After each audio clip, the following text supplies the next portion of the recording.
untuk rakyat Indonesia. Semaikan mimpi, tebarkan cita-cita, dari sejuta takkan pernah musnah. Bung Karno takkan pernah redup, selalu menjadi dalam dada. Bung Karno takkan pernah mati, selalu ada di dalam hati. Bung Karno takkan pernah sayu, tetap berada dalam dada. Bung Karno takkan pernah pergi, dan selalu mengalir dalam dada.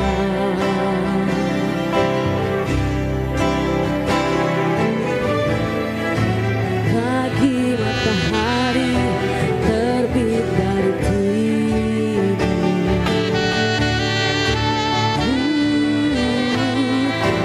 ku setia kepadamu.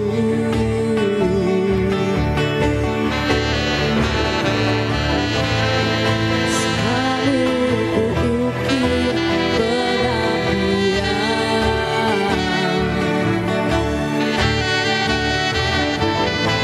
Bung Karno, Bapak bangsa.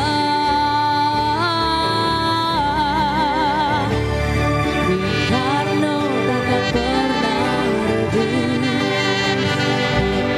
menyala dalam jiwa.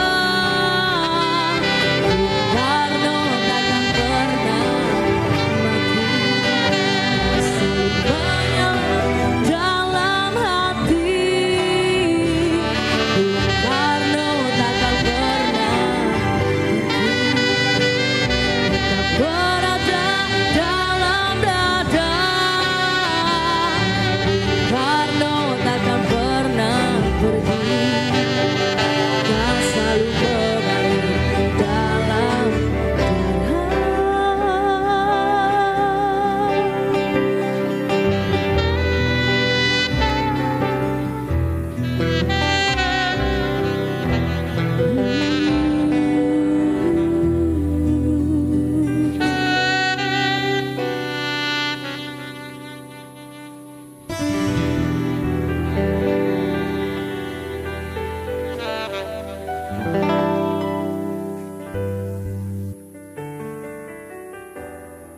Kita sambut pembawa acara kita, Muhammad Rashidi dan Dinda Nur Kamila.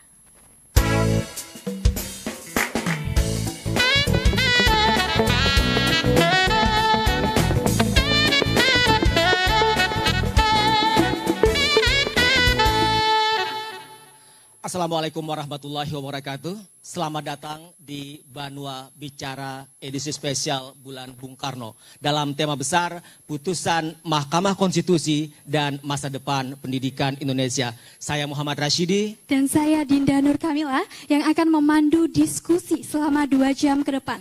Kali ini pemirsa, kita tidak hanya menghadirkan 2-3 narasumber saja, tetapi kita menghadirkan beberapa tokoh publik dari latar belakang yang berbeda-beda.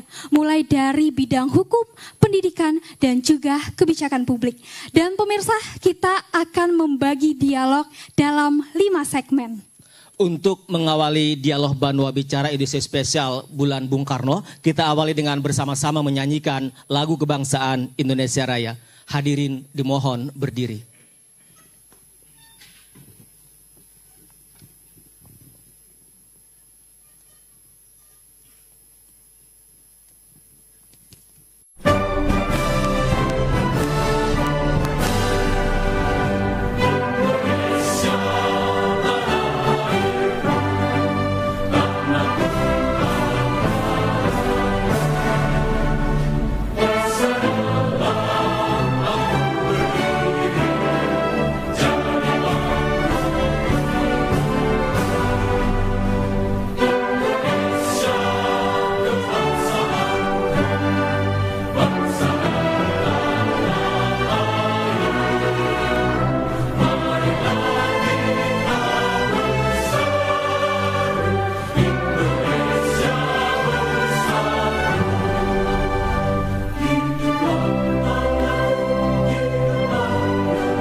Juni 1901. Ayahnya adalah seorang guru bernama Raden Sukemi Sosrodiharjo. Sedangkan ibunya, Idayu Nyoman Rai, adalah kerabat seorang bangsawan di Singaraja, Bali. Sejak usia muda, saat masih bersekolah di HBS Surabaya, Bung Karno telah terjun memperjuangkan kemerdekaan bangsanya. Bung Karno mulai aktif menulis artikel politik melawan kolonialisme Belanda. Surat kabar pimpinan tokoh Tarekat Islam, HOS Cokro Aminoto, utusan Hindia. Tamat dari Technische Hogeschool Bandung yang kini Institut Teknologi Bandung, Bung Karno menolak menjadi pegawai pemerintah kolonial. Sebaliknya pada tanggal 4 Juli 1927 bersama Meister Endarachten Sartono, Insinyur Anwari, Meister Endarachten Sunario, dan lain-lain mendirikan PNI, partai politik dengan program utama mencapai kemerdekaan Indonesia. Di tahun 1927 itu pula, beliau mempelopori berdirinya PPPKI, Permufakatan Partai-Partai Politik Kebangsaan Indonesia, gabungan organisasi dan partai politik yang berjuang untuk kemerdekaan Indonesia.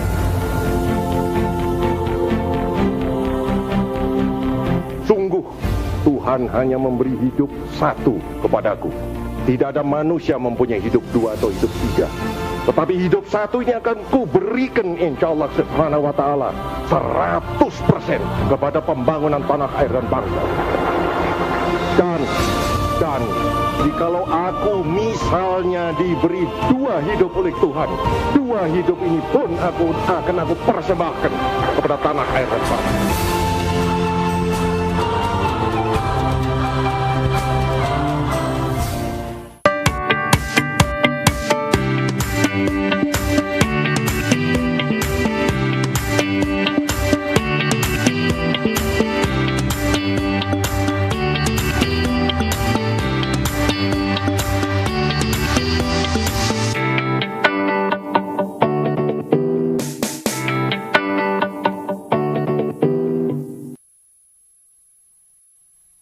Hadirin dan pemirsa TVRI Kalimantan Selatan, kalau kita berbicara pendidikan, pendidikan sesungguhnya hak bagi setiap warga negara.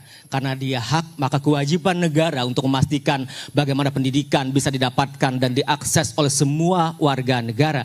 Dan fakta hari ini, pendidikan tidak hanya diselenggarakan oleh pemerintah, tetapi banyak lembaga pendidikan swasta yang juga turut berkontribusi dalam rangka memberikan pendidikan untuk seluruh anak bangsa. Pasal 34 ayat 2 Undang-Undang 20 tahun 2003 tentang Sistem Pendidikan Nasional sesuai dengan amar putusan Mahkamah Konstitusi nomor 3 tahun 2024 menyatakan dalam frasenya bahwa wajib belajar dalam pemaknaan pendidikan dasar maka wajib disediakan oleh pemerintah tanpa memungut biaya. Benar sekali Rashidi. Dan pemirsa, dalam kesempatan kali ini kita akan langsung melihat bagaimana sebenarnya arah pendidikan nasional usai putusan MK ini. Kita sudah bersama dengan Bapak Syarifudin yang merupakan Ketua DPD PDI Perjuangan Kalimantan Selatan. Silakan Pak tanggapannya. Baik, terima kasih. Assalamualaikum warahmatullahi wabarakatuh. Selamat malam, salam sejahtera bagi kita semua. Om Swastiastu, salam, namo buddhaya, salam kebajikan rahayu. Tentu yang sama-sama kami hormati ada Wakil Bupati Kota Baru, Bapak Sairi Muhlis, rekan-rekan pimpinan dari perwakilan lembaga negara tingkat daerah, Kepala BPMP Kalimantan Selatan, Kepala Ombudsman, para pimpinan perguruan tinggi, guru besar, pakar, praktisi, dan juga pemerhati bidang pendidikan, hukum dan kebijakan publik. Ya tentu pada kesempatan ini adalah momentum yang sangat tepat menurut saya bagi kita untuk bisa mendiskusikan ini, mendiskusikan terkait putusan Mahkamah Konstitusi dan masa depan pendidikan Indonesia khususnya di Kalimantan Selatan. Tentu tema ini bukan hanya relevan dalam konteks saat ini, tapi telah menjadi urgensi nasional yang harus segera direspon secara serius, sehingga jika persoalan ini tidak disikapi secara sistematik, maka kita bukan hanya kehilangan potensi generasi masa depan, tapi juga gagal dalam menjalankan amanat konstitusi untuk mencerdaskan kehidupan bangsa. Kami DPP PDI Perjuangan itu telah melakukan forum diskusi di tingkat DPP yang menghadirkan Menteri Keuangan, terus Wakil Menteri Pendidikan, dan juga beberapa tokoh-tokoh pemerhati pendidikan, sehingga ya mudah-mudahan pada kesempatan diskusi hari ini juga kita mendapatkan satu hal sehingga ini bisa dijalankan secara bersama-sama. Ini juga bertepatan dengan momentum bulan Bung Karno, yang mana Bung Karno pernah menyatakan bahwa di tangan anak-anak terletak masa depan dan kehidupan bangsa. Ya tentu tadi juga disampaikan bahwa bagaimana negara hadir terhadap penentuan masa depan atau kehidupan bangsa ini terhadap anak-anak kita ke depannya. Tentu di sini ada problematika yang terjadi, negeri gratis, swasta, ini juga menjadi problem bagi kita semua. Ya tentu harapannya mudah-mudahan forum-forum diskusi FGD seperti ini tidak hanya sampai di sini, tapi saya sangat berharap bahwa ini nanti akan ada rekomendasi yang bisa kita sampaikan ke pemerintah, bagaimana sistem yang dijalankan atau ada hal-hal lain yang bisa dilakukan oleh pemerintah daerah. Pasal 31 Undang-Undang Dasar 1945 juga hasil amandemen membuat landasan konstitusional yang kokoh bagi penyelenggara pendidikan nasional di Indonesia. Nah, pasal ini menegaskan bahwa setiap warga negara tidak hanya memiliki hak atas pendidikan, tetapi juga ikut wajib mengikuti pendidikan dasar. Di sisi lain, negara juga memikul kewajiban untuk membiayainya secara penuh. Nah, jadi perlu kita garis bawahi bahwa negara itu berkewajiban untuk membiayai secara penuh sebagai bentuk jaminan konstitusional atas pendidikan dasar yang bebas biaya. Nah, dengan demikian negara tidak cukup hanya hadir sebagai fasilitator, melainkan juga harus menjadi penjamin atas pemenuhan hak ini secara merata. Nah, ini yang patut kita garis bawahi. Selanjutnya juga ada beberapa catatan penting yang mungkin bisa kita jadikan bahan juga, bahwa hari ini postur anggaran pendidikan tahun 2025 itu mencerminkan tantangan besar dalam pemerataan dan pemenuhan kebutuhan dasar pendidikan. Dari total anggaran pendidikan sebesar 724,26 triliun, alokasi untuk Direktorat Jenderal Pendidikan Dasar dan Menengah Kemendikdasmen itu hanya 33,55 triliun atau sekitar 4,6%. Nah, hal ini juga menandakan bahwa meskipun secara keseluruhan alokasi fungsi pendidikan telah mencapai amanat konstitusi, sebagian besar masih tersebar di berbagai kementerian dan lembaga, belum terfokus pada kebutuhan dasar yang paling mendesak. Nah, ini juga menjadi catatan penting bagi kami. Selanjutnya juga terkait putusan MK nomor 3 tahun 2024, ini menggarisbawahi pentingnya pemenuhan hak pendidikan dasar sebagai bagian tak terpisahkan dari hak asasi setiap anak di Indonesia, termasuk di Banua, Kalimantan Selatan. Nah, termasuk yang bersekolah di lembaga swasta. Oleh karena itu dibutuhkan berbagai langkah strategis di sisi pelaksanaan kebijakan. Di antaranya mungkin yang kami susun itu kebijakan terpadu dan strategis dari pemerintah pusat melalui regulasi teknis dan refocusing anggaran yang berpihak pada akses dan keadilan. Yang kedua, sinergi pemerintah daerah untuk menjamin data yang valid, perencanaan afirmatif, dan distribusi bantuan yang tepat sasaran. Yang ketiga, peran aktif masyarakat dalam pengawasan dan perencanaan agar pelaksanaan program bantuan berjalan transparan, akuntabel, dan juga sesuai kebutuhan real di lapangan. Yang terakhir, menyangkut pelaksanaan putusan Mahkamah Konstitusi, sebagaimana isi putusan di dalamnya, yakni pelaksanaan bertahap dan realistis. Yang kedua, kualitas pendidikan tetap prioritas. Yang ketiga, negara menanggung biaya dasar pendidikan. Sekolah swasta harus tetap menjamin mutu. Yang kelima, kontribusi masyarakat tetap dimungkinkan. Yang keenam, siswa miskin bebas biaya pendidikan. Mungkin itu yang dapat saya sampaikan pada kesempatan malam ini. Tentu terima kasih banyak kepada seluruh peserta, teman-teman semua yang berhadir pada acara ini. Saya juga terima kasih kepada teman-teman DPD Taruna Merah Putih yang telah mengadakan kegiatan ini. Mudah-mudahan kegiatan ini tidak hanya sekedar kita bahas isu nasional, tapi juga isu-isu daerah juga perlu kita lakukan pembahasan sehingga ada rekomendasi ke pemerintah dalam mengambil kebijakan. Terima kasih. Assalamualaikum warahmatullahi wabarakatuh. Waalaikumsalam warahmatullahi wabarakatuh. Terima kasih Bang Din. Betul, artinya ini jadi sebuah diskusi yang penting, diskusi yang menarik, sekalian menjadi bagian bagaimana pendidikan politik kepada masyarakat dengan kerjasama dengan Taruna Merah Putih kali ini. Sekarang kita ke Pak Effendi. Pak Effendi, melanjutkan sampaikan Bang Din. Artinya kemudian pasca putusan Mahkamah Konstitusi nomor 3 tahun 2024, bagaimana kemudian konsekuensinya? Karena kalau kita berbicara pendidikan dasar hari ini, SMP sederajat, itu kewenangannya ada di pemerintah kabupaten dan kota. Bagaimana kemudian kita membaca pasca putusan Mahkamah Konstitusi ini, Pak Effendi? Baik, Assalamualaikum warahmatullahi wabarakatuh. Hadirin yang saya hormati, izinkan saya mendeskripsikan putusan Mahkamah Konstitusi agar kita tidak memahami maksud Mahkamah Konstitusi membuat putusan itu. Dalam permohonan di Mahkamah Konstitusi ada beberapa pasal yang dikutip. Pertama pasal 28C Undang-Undang Dasar. Ini adalah adopsi dari deklarasi PBB. Universal Declaration of Human Rights, sehingga terminologi yang dipakai adalah setiap orang. Yang kedua ada pasal 34 ayat 1-2 Undang-Undang Dasar, fakir miskin dan anak yang terlantar dipelihara oleh negara. Ini sama-sama kewajiban konstitusional. Pasal yang menjadi krusial adalah pada di Undang-Undang nomor 20 tahun 2003 yang tadi disebut oleh Pak Rasidi. Pemerintah daerah menjamin terselenggaranya wajib belajar minimal pada jenjang pendidikan dasar tanpa memungut biaya, baik yang satuan pendidikan dasar yang diselenggarakan pemerintah maupun satuan pendidikan dasar yang diselenggarakan oleh swasta. Ini yang menjadi krusial. Ada beberapa fakta yang menjadi pertimbangan di Mahkamah Konstitusi. Pertama, mendapatkan pendidikan adalah hak setiap warga negara, sehingga negara berkewajiban untuk membiayai pendidikan. Yang kedua, kebijakan yang dijalankan pemerintah selama ini, yang pertama asalnya sekolah dasar, kemudian naik menjadi 9 tahun wajib belajar.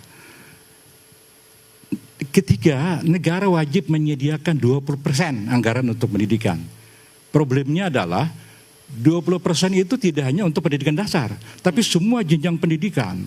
Dan Mahkamah Konstitusi menjelaskan kami tidak bisa masuk ke ranah itu. Itu kebijakan pemerintah. Apakah hanya untuk pendidikan dasar atau semua jenjang pendidikan. Itu bleed pemerintah, MK tidak bisa masuk. Yang ketiga, yang selanjutnya, swasta itu memiliki khas.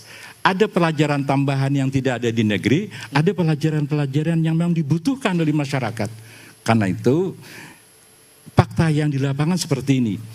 Ada orang masuk ke swasta kan terpaksa karena sekolah negerinya jauh. Yang kedua, orang masuk ke swasta karena sekolah negeri tidak ada di tempatnya, jauh sekali. Dan yang ketiga, orang sukarela masuk ke swasta karena memang punya kualitas, karena memang ada pelajaran-pelajaran tertentu yang dibutuhkan dan karena memang diperlukan oleh mereka. Pertanyaannya, apakah sukarela ini harus kita potong? Ini yang jadi problem hukum. Nah, saudara sekalian,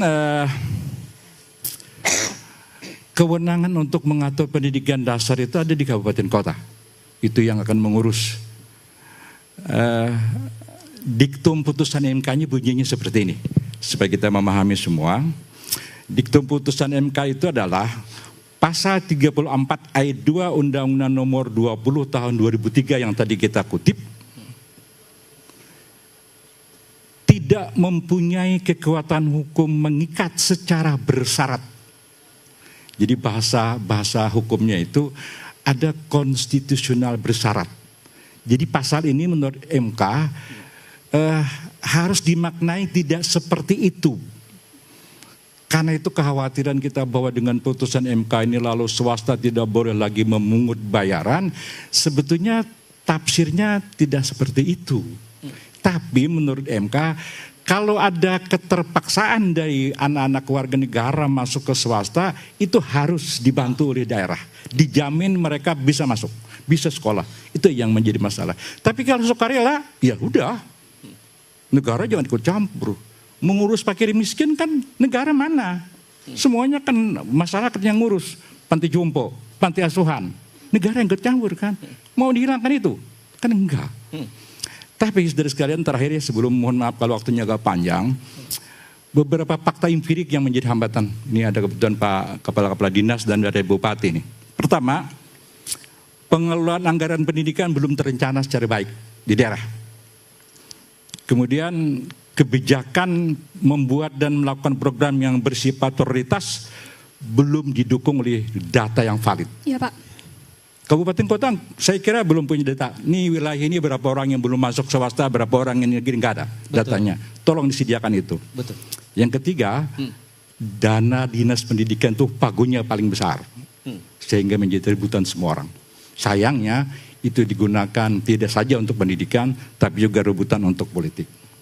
Dan terakhir, jangan-jangan politisi kita memang membiarkan kebodohan itu. Sebagaimana politis kita membiarkan dan memelihara kemiskinan untuk kepentingan mereka. Assalamualaikum warahmatullahi wabarakatuh. Waalaikumsalam warahmatullahi wabarakatuh. Itu yang akan kita lanjutkan dalam diskusi nanti berkembang. Iya, benar sekali, dan tentunya masih ada PR-PR yang harus didiskusikan sebelum putusan ini diimplementasikan. Kita ke tenaga ahli pendidikan Kalimantan Selatan pemirsa, yaitu Prof. Amka. Prof. Amka, sebagai akademisi dan juga ahli pendidikan, bagaimana Prof untuk menilai sebuah tantangan pendidikan terkait dengan adanya putusan MK ini? Silahkan Prof. Terima kasih. Menarik kita temanya malam ini dengan putusan MK dan masa depan pendidikan. Harusnya kita sudah 1945 sampai sekarang sudah 2025 ya. Berapa tahun itu? 80 tahun ya. 80 tahun masih bicara soal pendidikan yang gratis. Kalau kita buka kembali, kita tuh merdeka buat apa sebenarnya? Merdeka itu buat cerdas. Preambel Undang-Undang Dasar 45 jelas. Merdeka itu buat cerdas. 80 tahun kok nggak cerdas-cerdas. Masih bicara pendidikan dari sisi biaya. Harusnya semua kekayaan negara itu adalah untuk pendidikan supaya cerdas. Anehnya hari ini kita masih bicara gratis atau tidak. Ada yang nggak dibiayai, ada yang dibiayai. Nah, kenapa itu? Yang pasti ini adalah problem. Bicara 20% itu sudah jelas ada. Harusnya 20% itu menjamin mutu untuk mencerdaskan bangsa, 20%. Tapi faktanya juga tidak bisa. Kenapa bisa seperti itu? Nah, kalau bisa hari ini kita ketemu, kita lahirkan sebuah konsep. Bagaimana caranya dengan lahirnya keputusan MK tadi, masa depan pendidikan, masing-masing daerah yang punya tanggung jawab dengan kewenangan konkurennya itu membuat petunjuk teknisnya agar pembiayaan pendidikan dijamin dengan sebuah aturan yang jelas, baik negeri maupun swasta, SD, SMP, tidak ada biaya apapun dari siswa. Satu, yang terkait dengan pembelajaran. Harusnya nggak usah lagi beli buku, pemerintah siapkan bukunya.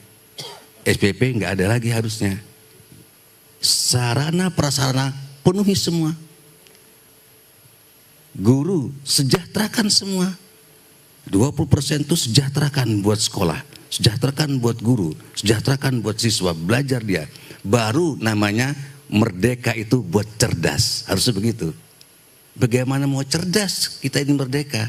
Masih bayar ya miskin, masih tuntut untuk bayar segala macam. Itu problem besar. Hari ini belum terpenuhi itu. Dua hal penting. Akses pendidikan masih bermasalah. Tidak semua anak didik itu yang usia sekolah bisa masuk sekolah dengan nyaman. Satu. Kenapa? Keterbatasan sarana prasarana. Kedua, keterbatasan media pembelajaran. Ketiga, kualitas guru masih harus ditingkatkan. Akses. Yang kedua, mutu. Mutu belajar. Mutu belajar kita ini beragam. Kota dengan desa itu terjadi perbedaan. Satu sisi pedesaan itu terbatas sarana prasarana belajar. Di perkotaan masih bisa. Bicara mutu pendidikan, masih tidak inklusivitas, masih terjadi perbedaan yang signifikan. Kenapa itu? Masih ada desa-desa yang sekolahnya itu kadang masuk, kadang tidak. Kepala sekolah jadi guru, jadi tukang sapu, masih ada. Honor guru masih ada, rupiahan bukan jutaan, masih ada. Itu perlu menyata di hadapan mata kita itu. Pemerintah demi pemerintah berganti, tapi pendidikan nggak maju-maju. Kenapa? Anggaran kemana? Fungsi pendidikan 20% itu fungsi pendidikan lah itu. 20% itu fungsi pendidikan. Kalau kita buka undang-undang Sisdiknasnya, yang namanya fungsi pendidikan itu memang untuk pendidikan. Untuk SD, untuk SMP, untuk SMA. Pasal 3 undang-undang Sisdiknas, fungsi pendidikan itu jelas peserta didik, bukan yang lain. Tapi 20% fungsi pendidikan kemana-mana itu. Biasnya. Tidak untuk pendidikan toh, tapi untuk fungsi-fungsi yang lain. Padahal jelas pasal 3 undang-undang Sisdiknas yang namanya 20% untuk fungsi pendidikan. Harusnya untuk pendidikan. Harusnya sesuai dengan undang-undang Sisdiknas. Tapi faktanya tidak hanya untuk fungsi pendidikan, tapi fungsi-fungsi yang lain. Artinya itu yang kemudian menjadi catatan penting ketika kita bicara soal mandatory spending, anggaran wajib minimal 20%, mulai dari APBN, APBD provinsi dengan APBD kabupaten dan kota. Tapi masih banyak problem pendidikan kita, termasuk di Kalimantan Selatan. Kenapa? Karena fungsi yang lain ikut juga di situ. Ikut di situ, oke. Dinda. Iya, benar sekali. Dan pemirsa, itu tadi perspektif dari hukum, kebijakan, dan juga pendidikan. Selepas ini kita juga akan mendengarkan bersama bagaimana perspektif teknis pengawasan dan juga daerah. Tetaplah bersama kami.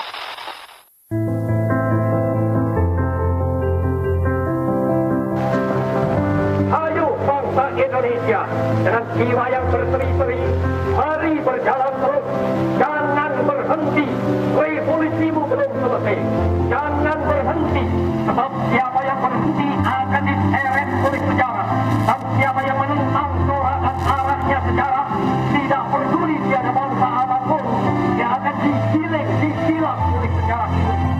Ayo bangsa Indonesia, Pancasila, Panca-Ajimat, Trisakti harus kita pertahankan terus, malah harus kita pertumbuhkan terus.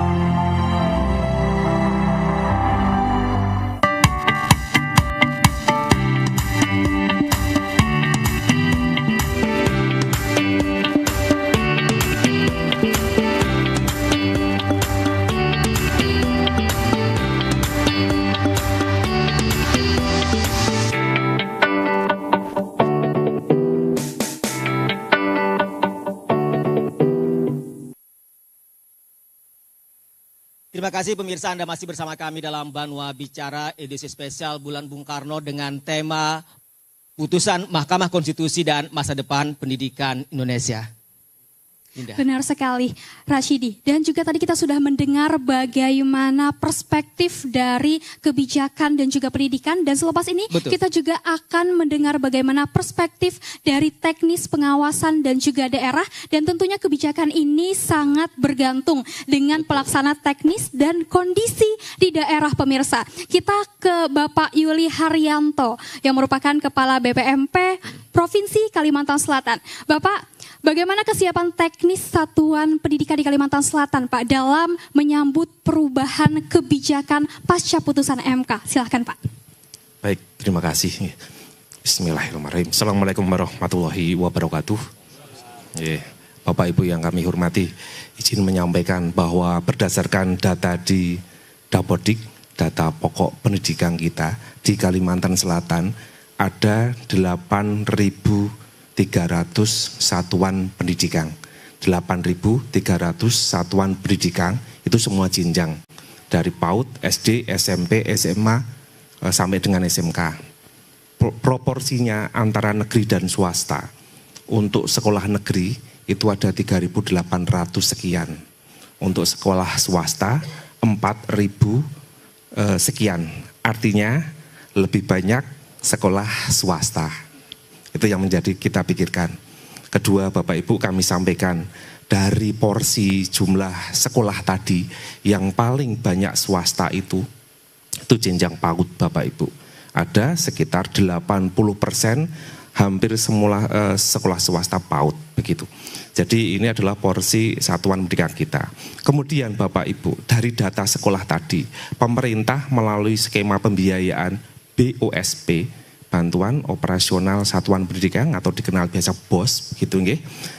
Yang menerima Bapak Ibu ada 99% satuan pendidikan yang terdata di Dapodik.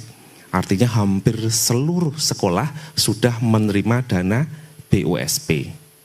Hanya sekitar 24 sekolah saja yang tidak menerima dana BOSP. Tidak menerima bukan berarti tidak diberi, tetapi memang sekolahnya sudah mampu Bapak Ibu. Tersebar di beberapa kabupaten kota.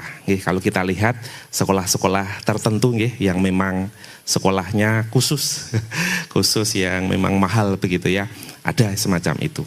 Nah, dari situ kita juga sudah melihat Bapak Ibu bahwa porsi pendidikan kita anggarannya juga sudah luar biasa. Kemudian kami sampaikan pada Bapak Ibu, kemarin ada namanya SPMB, Sistem Penerimaan Siswa Baru. Dulu dikenalnya namanya PPDB Bapak dan Ibu. Dalam SPMB Bapak Ibu, ini yang kemarin sudah berjalan begitu nggih. Beberapa kabupaten kota itu ada kasus-kasus unik Bapak dan Ibu. Contoh nih yang paling dekat adalah Banjarmasin. Dari Banjarmasin dari sekitar 200 sekolah negeri ini yang kekurangan peserta didiknya masih banyak. Boleh kalau sekitar kami sebut sekitar hampir 100-an Bapak Ibu. Terus apakah tidak ada peserta didiknya? Ternyata masih ada Bapak Ibu. Dan mengapa masih ada dan tidak memilih sekolah negeri? Ternyata rata-rata memilih sekolah swasta gitu. Artinya mengapa negeri yang gratis tidak dipilih, tetapi sekolah swasta yang berbayar, bahkan berbayar tinggi dipilih. Ini terjadi terutama di kota, baik Banjarmasin maupun Banjarbaru. Tapi kalau di daerah-daerah tertentu Bapak Ibu seperti di yang kabupaten kota tidak terlalu terjadi perbedaan begitu ya. Hampir semua kuota sekolah negeri daya tampungnya cukup. Dan alhamdulillah kemarin SPMB-nya juga sudah berjalan lancar. Bapak dan Ibu, perlu kami sampaikan pula di dalam SPMB Sistem Penerimaan Siswa Baru yang diatur Permendikdasmen nomor 3 tahun 2025, di situ disampaikan di pasal 51 bahwa apabila daya tampung sekolah negeri tidak mencukupi, maka pemerintah daerah bisa menggandeng atau ber-MOU dengan sekolah swasta dengan pembiayaan disesuaikan dengan kemampuan masing-masing pemerintah kabupaten kota. Artinya Bapak Ibu dibuka peluang kesempatan bagi sekolah swasta yang ada di sekitar sekolah negeri yang kekurangan siswa, yang kemudian sekolah negeri tadi yang banyak siswanya yang tidak tertampung, nah bisa diskema dengan pembiayaan dari sharing anggaran. Namun demikian karena Permendikdasmen juga baru keluar, mungkin di Kalimantan Selatan belum banyak yang ber-MOU dengan sekolah swasta. Artinya sekolah gratis di sekolah swasta yang dibiayai oleh pemerintah kabupaten dan kota. Tapi kalau kita lihat kayak di DKI ini sudah mulai diuji cobakan sekolah gratis dengan melibatkan MOU dengan sekolah swasta.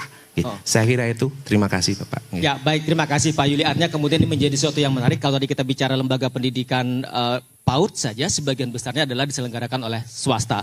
Kemudian tadi berdasarkan data SPMB penerimaan murid baru, banyak sekolah negeri yang kemudian kekurangan murid. Nah, ini tentu kan menjadi catatan bagaimana kalau kita bicara soal sebaran pendidikan. Sekarang saya ingin ke Prof. Dr. Hamsi Mansur, Guru Besar Universitas Lambung Mangkurat. Bagaimana kemudian kita melihat menyambung, yang disampaikan Pak Yuli tadi, bicara soal potret pendidikan di Kalimantan Selatan, kalau kemudian juga kita kaitkan dengan putusan MK nomor 3 2024 itu, Prof. Terima kasih. Bismillahirrahmanirrahim. Assalamualaikum warahmatullahi wabarakatuh. Baik, saya ingin mencoba menggarisbawahi implikasi dari putusan MK nomor 3 tahun 2024. Implikasinya satu, kita bisa melihat nanti hak pendidikan itu akan semakin merata. Ini teorinya begitu gitu. Kita nggak tahu dalam kenyataannya seperti apa. Nah, dalam beberapa tahun yang kami coba melihat ya, hak pendidikan itu semakin merata. Ternyata tidak terjadi, itu masih saja tidak tuntasnya wajib belajar pendidikan dasar 12 tahun itu. Itu hampir di semua kabupaten, ketuntasan wajib belajar pendidikan dasar 9 tahun itu tidak terrealisasi. Kenapa? Pertama, di kita itu kan ada anak berkebutuhan khusus, ya ABK. Ada yang tinggal di kampung, di pedesaan, tetapi tidak ada sekolah yang bisa menampung mereka. Karena itu ada yang disebut dengan pendidikan inklusif. Itu pun ada di tingkat-tingkat kecamatan. Sehingga masih banyak orang tua yang memiliki anaknya yang berkebutuhan khusus itu tidak bisa melanjutkan pendidikan dasar itu ke sekolah itu. Pertama karena jauh ya, jarak. Yang kedua tidak ada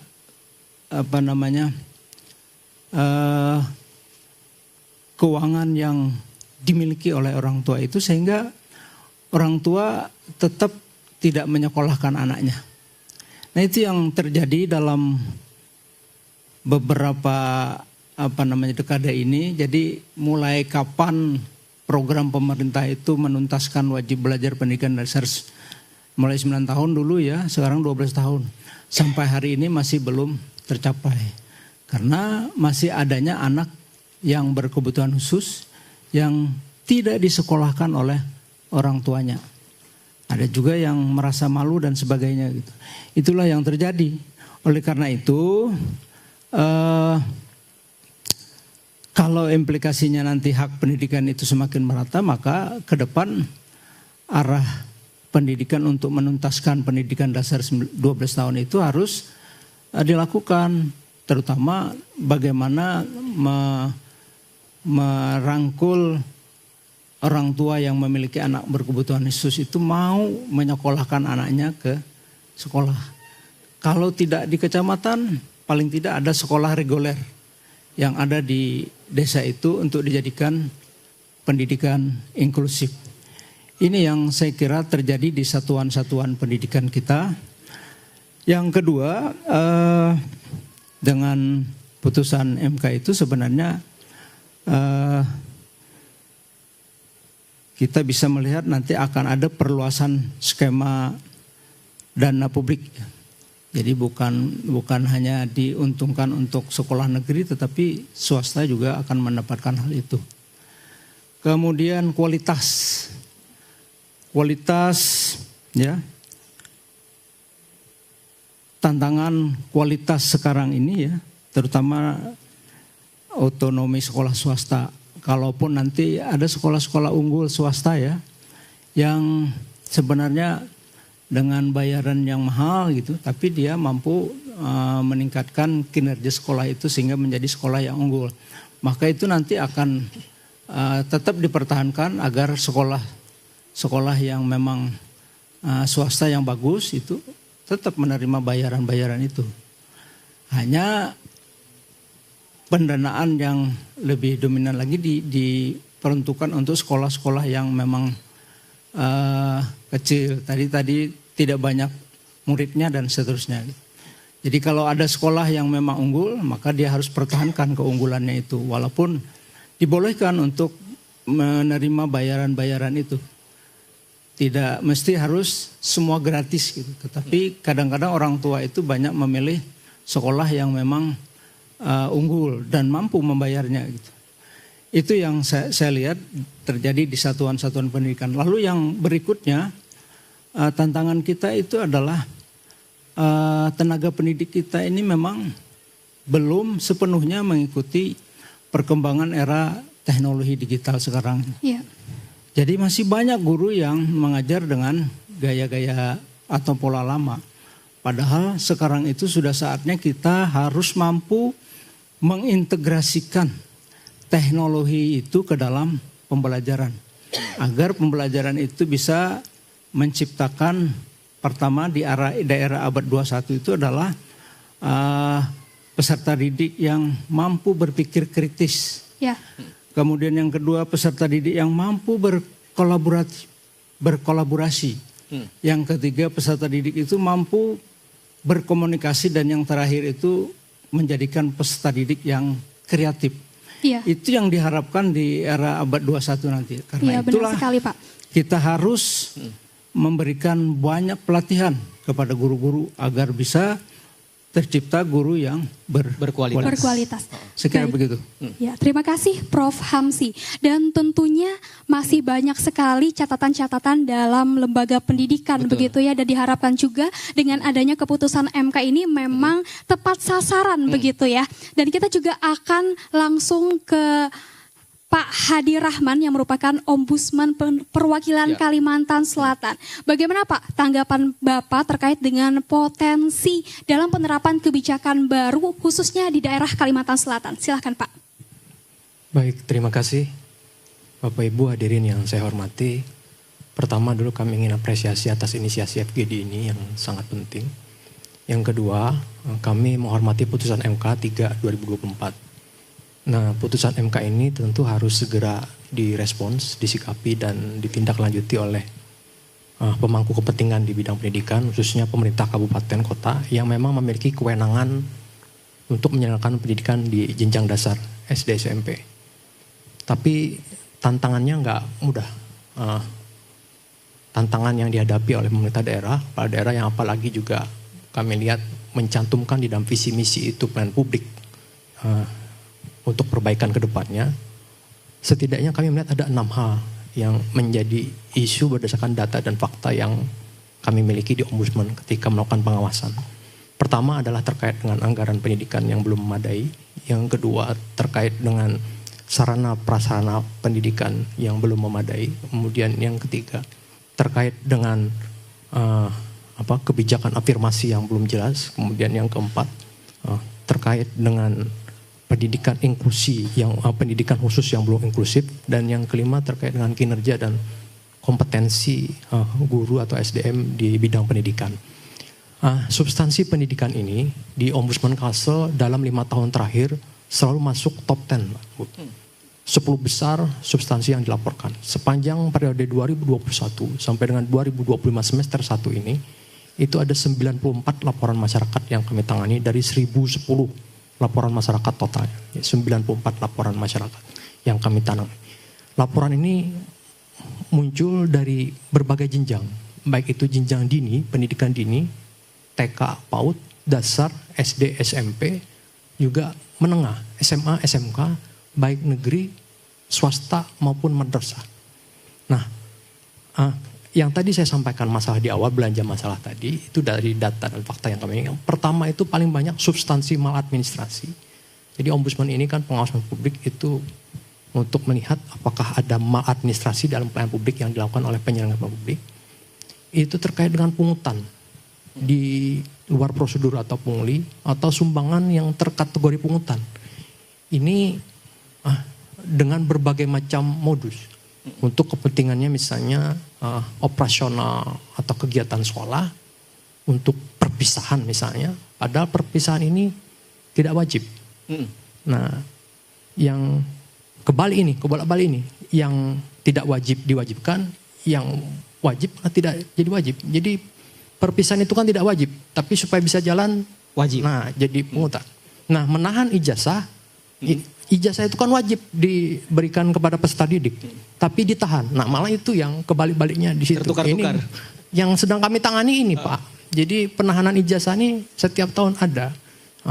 Ini satu kasus misalnya ditahan oleh ijazah ini ditahan karena tidak menyumbang buku. Buku terbitan tahun 2013 ditolak ini oleh pihak sekolah ini. Maunya yang baru. Nah, kalau enggak ijazah ditahan. Wah, kita tindak lanjuti. Selesai Pak, dalam waktu cepat ini. Apa dasarnya Bapak menahan ijazah orang dengan menyumbang buku? Yang kedua kasus yang lainnya adalah ini sudah setahun dia ditahan ijazahnya. Tapi tadi karena enggak membayar sumbangan. Nah, kalau enggak membayar sumbangan, ijazah ditahan berarti pungutan. Nah, itu jelas itu.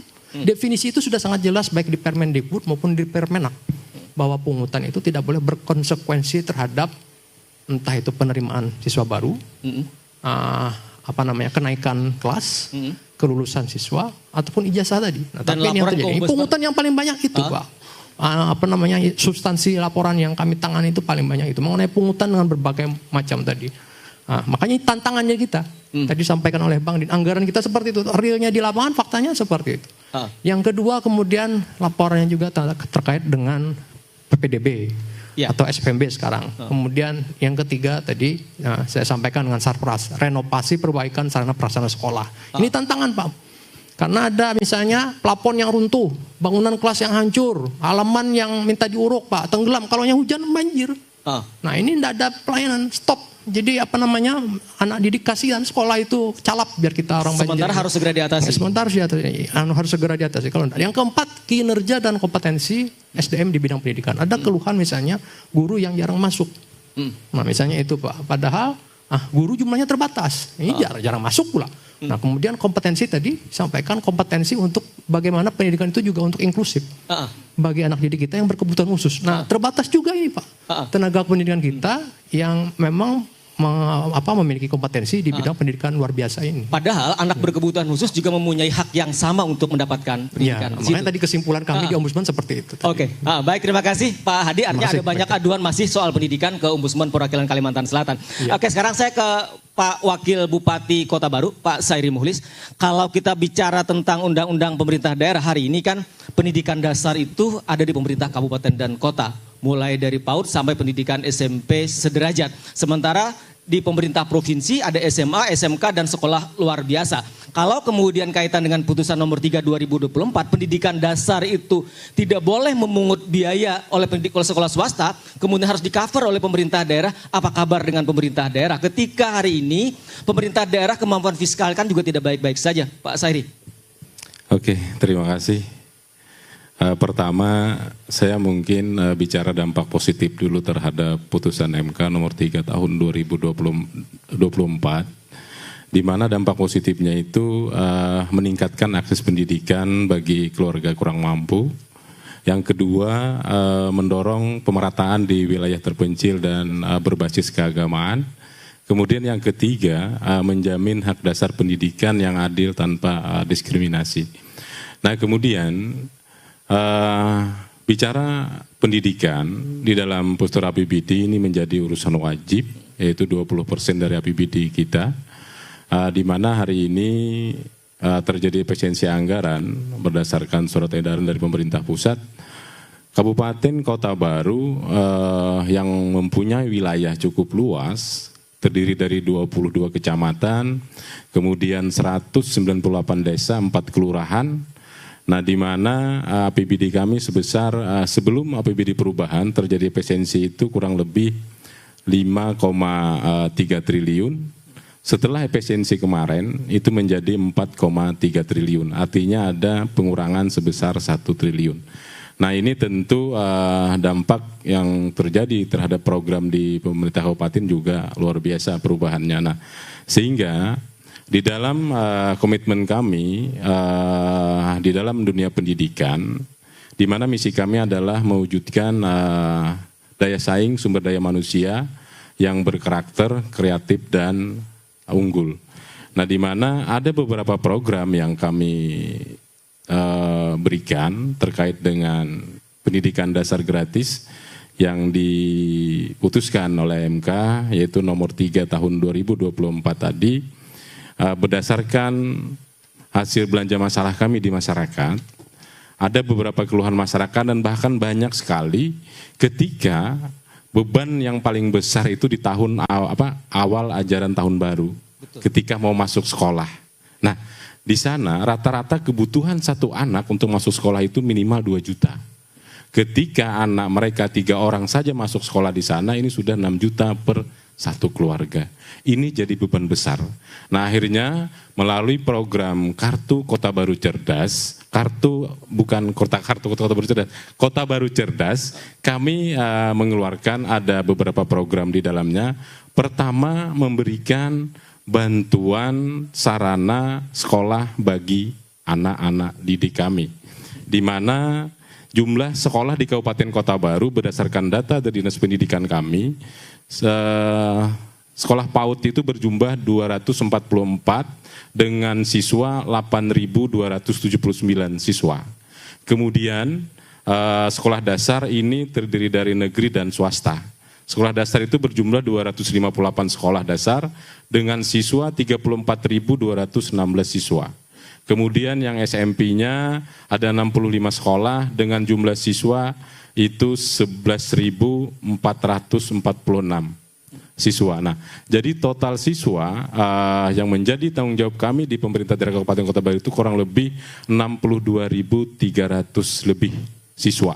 Nah, ini melalui program Kota Baru Cerdas yang akan kita berikan yang pertama itu adalah terkait dengan, biar tidak salah datanya, bantuan kepada siswa terkait dengan perlengkapan sekolahnya dari sepatu sampai ujung kepala. Itu akan kami berikan secara gratis di tahun 2025 ini kita mulai. Dari total 62.000 siswa sekian tadi, ini tidak diragukan lagi Pak, anggarannya cukup besar. Kota Baru sudah menerapkan ini agar kami tidak ingin lagi mendengar ada orang tua ngeluh tidak bisa anaknya masuk sekolah. Maka bantuan gratis ini kita berikan tanpa dipilih-pilih. Semua siswa dari 62.000 sekian ini dapat semuanya. Jadi semua anak Kota Baru? Semua anak Kota Baru yang sekolah dari swasta, negeri, dapat semuanya. Nah, itu program terkait dengan pemberian perlengkapan pesertanya. Kemudian program yang keduanya adalah beasiswa. Kartu Kota Baru Cerdas. Ini kita berikan juga tanpa dipilih-pilih. Semua dapat dari anak-anak kita SD sampai SMP. Yang SD pagunya 1 juta per orang, yang SMP pagunya 1,5 juta, 1.500.000. Nah, tujuan kita dalam rangka tadi putusan MK yang kita jalankan, ada kewajiban undang-undang juga yang kita jalankan. Jadi bagaimana kemudian pemerintah sudah hadir dengan program Kota Baru Cerdas tadi, Pak Wakil? Itu harapan kita ini bisa dinikmati oleh masyarakat, paling tidak kami tidak ingin lagi mendengar ada orang tua tidak bisa anaknya masuk sekolah, hanya tidak bisa beli perlengkapan sekolah. Artinya harusnya tidak lagi ada alasan untuk anak Kota Baru tidak sekolah. Dan kita berharap ini tidak hanya di Kota Baru, tapi bagaimana di 12 kabupaten dan kota lain. Ya, Iya, terima kasih. Luar biasa sekali. Dan kita tadi sudah mendengar beberapa program dan juga masalah-masalah yang ada di dunia pendidikan. Dan tentunya kita masih akan mendengar apakah nantinya keputusan ini akan ada klasifikasi khusus ya Pak ya, bagi sekolah yang akan menerima kebijakan ini. Karena mengingat tadi disampaikan oleh beberapa narasumber, ada beberapa sekolah yang memang tidak kesulitan dalam biaya karena memang mematok harga tinggi karena kualitas yang juga cukup bagus. Kita juga akan mendengar hal tersebut pemirsa setelah jeda yang berikut ini. Tetaplah bersama kami.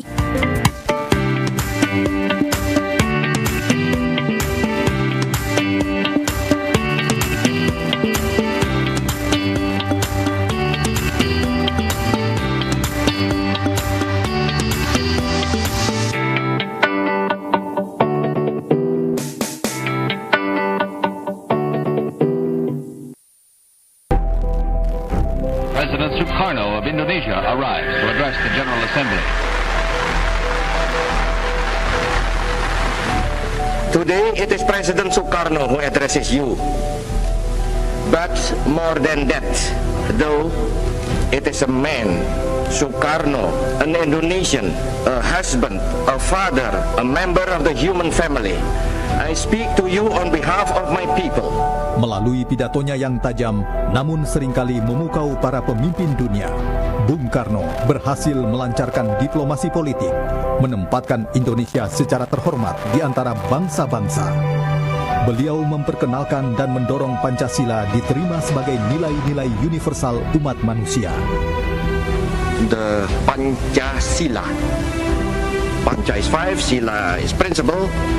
We call this something Pancasila. Pancasila or the 5 pillars of our state. These 5 pillars do not spring directly from either the Communist Manifesto nor the Declaration of Independence. Indeed, they are ideas and ideals which have, perhaps for centuries, been implicit amongst our people. I believe, yes, I firmly believe that the adoption of those 5 principles and the writing of them into the Charter would greatly strengthen the United Nations. I believe it would bring the United Nations into line with the recent development of the world. I believe it would make it possible for the United Nations to face the future refreshed and confident. Finally, I believe that the adoption of Pancasila as a foundation of the Charter would make the Charter more wholeheartedly acceptable to all members, both old and new.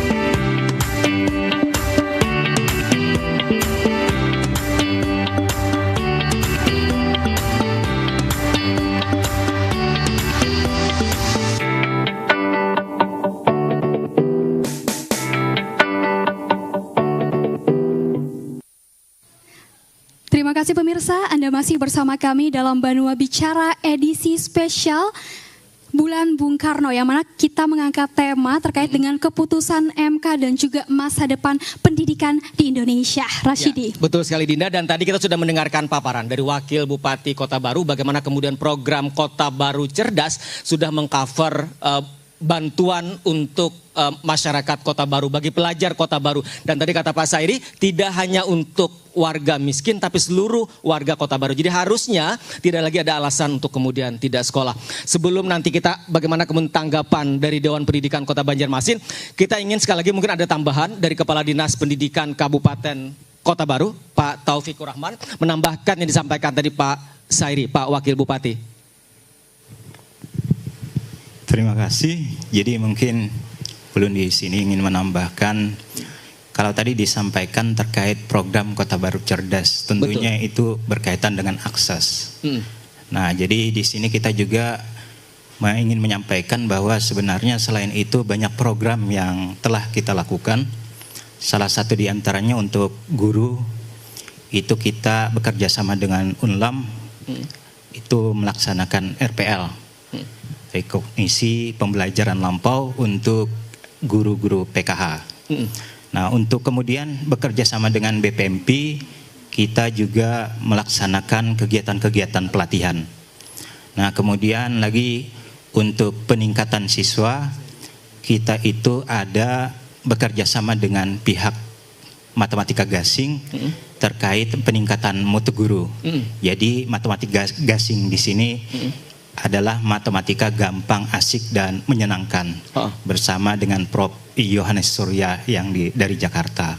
Kemudian juga ada kita kerjasama dengan Cambridge University, itu terkait sekolah berbahasa Inggris. Jadi itu sekitar 30 guru nanti akan kita kirim atau semacam kursus singkat di Cambridge University di United Kingdom, Inggris. Nah, kemudian lagi untuk peningkatan sarana prasarana, Pak. Jadi di sarana prasarana juga kita melakukan revitalisasi sekolah. Revitalisasi sekolah ini berupa pembangunan unit sekolah baru ataupun rehab ruang kelas dan lain sebagainya. termasuk diantaranya adalah pengadaan laptop. Pengadaan laptop itu di tahun 2025 itu telah kita salurkan sebanyak 2.536 buah. Nah kemudian lagi untuk mengatasi jaringan karena wilayah kita itu terpencar merupakan daerah yang luas, sepertiga dari Kalimantan Selatan, kita juga membagikan untuk sekolah-sekolah terpencil itu Starlink untuk mengatasi jangkauan internet, Pak. Kita bagikan ke sekolah-sekolah itu Starlink. Dan itu di-cover dari dana APBD Kota Baru? Iya, semuanya dari dana APBD. Dan bahkan untuk yang seperti Kartu Kota Baru Cerdas tadi, total anggarannya itu sekitar 190 miliar. Nah, jadi total pagu anggaran, postur anggaran kita itu untuk pendidikan itu kurang lebih 930 miliar. Dengan anggaran gajinya itu kurang lebih 333 miliar dan sisanya 600 miliar itu adalah belanja modal, belanja barang dan jasa serta belanja hibah. Nah, jadi sebenarnya kalau Dinas Pendidikan dan Kebudayaan Kabupaten Kota Baru sendiri artinya mendukung terhadap putusan MK ini dan telah banyak yang dilakukan terkait usaha-usaha terkait supaya anak di Kabupaten Kota Baru khususnya itu bisa bersekolah. Artinya sesuai dengan kewenangan kita, mulai PAUD, SD, dan SMP. Saya kira itu yang dapat kami sampaikan. Terima kasih. Baik, terima kasih. Dan kita juga akan melihat pandangan dari Ketua Dewan Pendidikan Kota Banjarmasin, Bapak Muhammad Idrus. Bagaimana Pak terkait dengan tanggapan Bapak? Terima kasih. Assalamualaikum warahmatullahi wabarakatuh. Pertama kami dari Dewan Pendidikan Kota Banjarmasin terkait dengan putusan MK nomor 3 tahun 2024 ini melihat bahwa khusus untuk Kota Banjarmasin memang di Kota Banjarmasin ini mungkin beda dengan kabupaten kota lainnya se-Kalimantan Selatan. Karena di Kota Banjarmasin ini sekolah-sekolah swasta juga lumayan banyak. Dan ada juga beberapa sekolah di Kota Banjarmasin ini yang saat ini dengan program pemerintah ada BOS N ya. Itu ada juga yang tidak menerima karena mungkin merasa sekolahnya tadi sudah mampu dan biayanya lumayan mahal. Nah jadi ada SD, ada SMP yang seperti itu. Tapi ada juga sekolah swasta yang tetap bisa menerima. Dan dibarengnya juga dengan ada biaya-biaya lainnya. Nah jadi kalau di Kota Banjarmasin ini ya memang karena pertama sekolahnya lumayan banyak dan siswanya juga dari PAUD sampai SD dan SMP ini 86.000 jumlah anaknya. Nah sehingga terkait dengan putusan MK ini bagi sekolah swasta khususnya yang kita coba tanya dengan kawan-kawan di sekolah swasta, artinya dengan putusan MK ini kadang-kadang mereka juga menunggu regulasi yang mengatur nanti terkait dengan sekolah gratisnya ini. Tapi mereka juga berharap karena memang pengeluaran di sekolah swasta ini lumayan besar. Karena dari biaya perawatan sekolah, kemudian ada penambahan ruangan. Nah kemudian ada juga rata-rata guru-guru yang ada di sekolah swasta ini adalah honor. Nah sehingga mereka memerlukan biaya untuk itu. Nah jadi oleh karena itu mungkin beda dengan negeri karena memang sudah ada dana sehingga mereka memang gratis. Tapi itu pun di negeri masih ada yang kurang juga. Nah oleh karena itu mungkin dengan putusan MK ini memang tinggal kalau sekolah-sekolah swasta ini menunggu regulasi yang jelas nanti. Apakah nanti mungkin diberlakukan kepada mereka atau hanya sebagian. Atau mungkin bisa bertahap karena tidak semua sekolah langsung bisa diberlakukan putusan MK ini nanti. Nah, oleh karena itu kawan-kawan berharap di sekolah swasta bahwa dengan program ini mereka menerima kalau memang nanti diberlakukan secara keseluruhan. Tetapi dengan catatan mungkin anggaran untuk sekolah swasta ini harus diimbangi juga. Sebab dengan yang ada sekarang ini, bagi sekolah swasta yang lumayan tinggi ini, mereka kualitas atau mutu pendidikan memang itu diimbangi mereka. Sehingga orang kota di Banjarmasin ini, masyarakatnya ini banyak menyekolahkan ke sekolah swasta. Dan sekolah swasta pun penerimaannya lebih dulu daripada sekolah negeri. Jadi sebarannya lebih variatif antara di negeri dan juga di swasta. Pak Idrus, artinya kan kalau kita bicara antara pendidikan negeri dan pendidikan swasta, maka kemudian kita berharap pula APBD itu masuk pula ke lembaga pendidikan swasta. Swasta kan ada sekolah swasta, ada madrasah swasta. Kalau di Banjarmasin selama ini seperti apa, Pak Idrus? Nah, jadi kalau sekolah swasta yang di Banjarmasin memang pada saat ini untuk dana APBD, kalau untuk kawan-kawan di pondok pesantren ya atau madrasah ini karena ada memang kalau dari dinas pendidikannya kan tidak ada anggaran untuk sana. Nah kecuali mungkin ada hibah ya tapi itu pun juga nggak ada. Nah, karena ada dikotomi antara madrasah kewenangannya Kementerian Agama. Iya betul, betul. Nah jadi kalau memang madrasah itu memangnya di Kementerian Agama. Nah tapi kalau sekolah dari SD, SMP, dan PAUD ini kewenangannya di Dinas Pendidikan. Jadi ada perbedaan seperti itu. Nah sehingga anggaran kalau yang dari dinas kan tidak bisa ke madrasah. Nah jadi madrasah itu lebih banyak kemandirian. Itu seperti itu. Terutama pondok-pondok pesantren yang ada. Nah jadi di sana ya memang berbeda-beda juga pondok pesantren yang satu dengan yang lain. Tergantung pondok pesantrennya ini biasanya kan ada penilaian masyarakat itu yang kalau boleh dikatakan favorit ya, atau banyak yang diminati karena mungkin tingkat mutu pendidikannya lebih daripada yang lain seperti itu.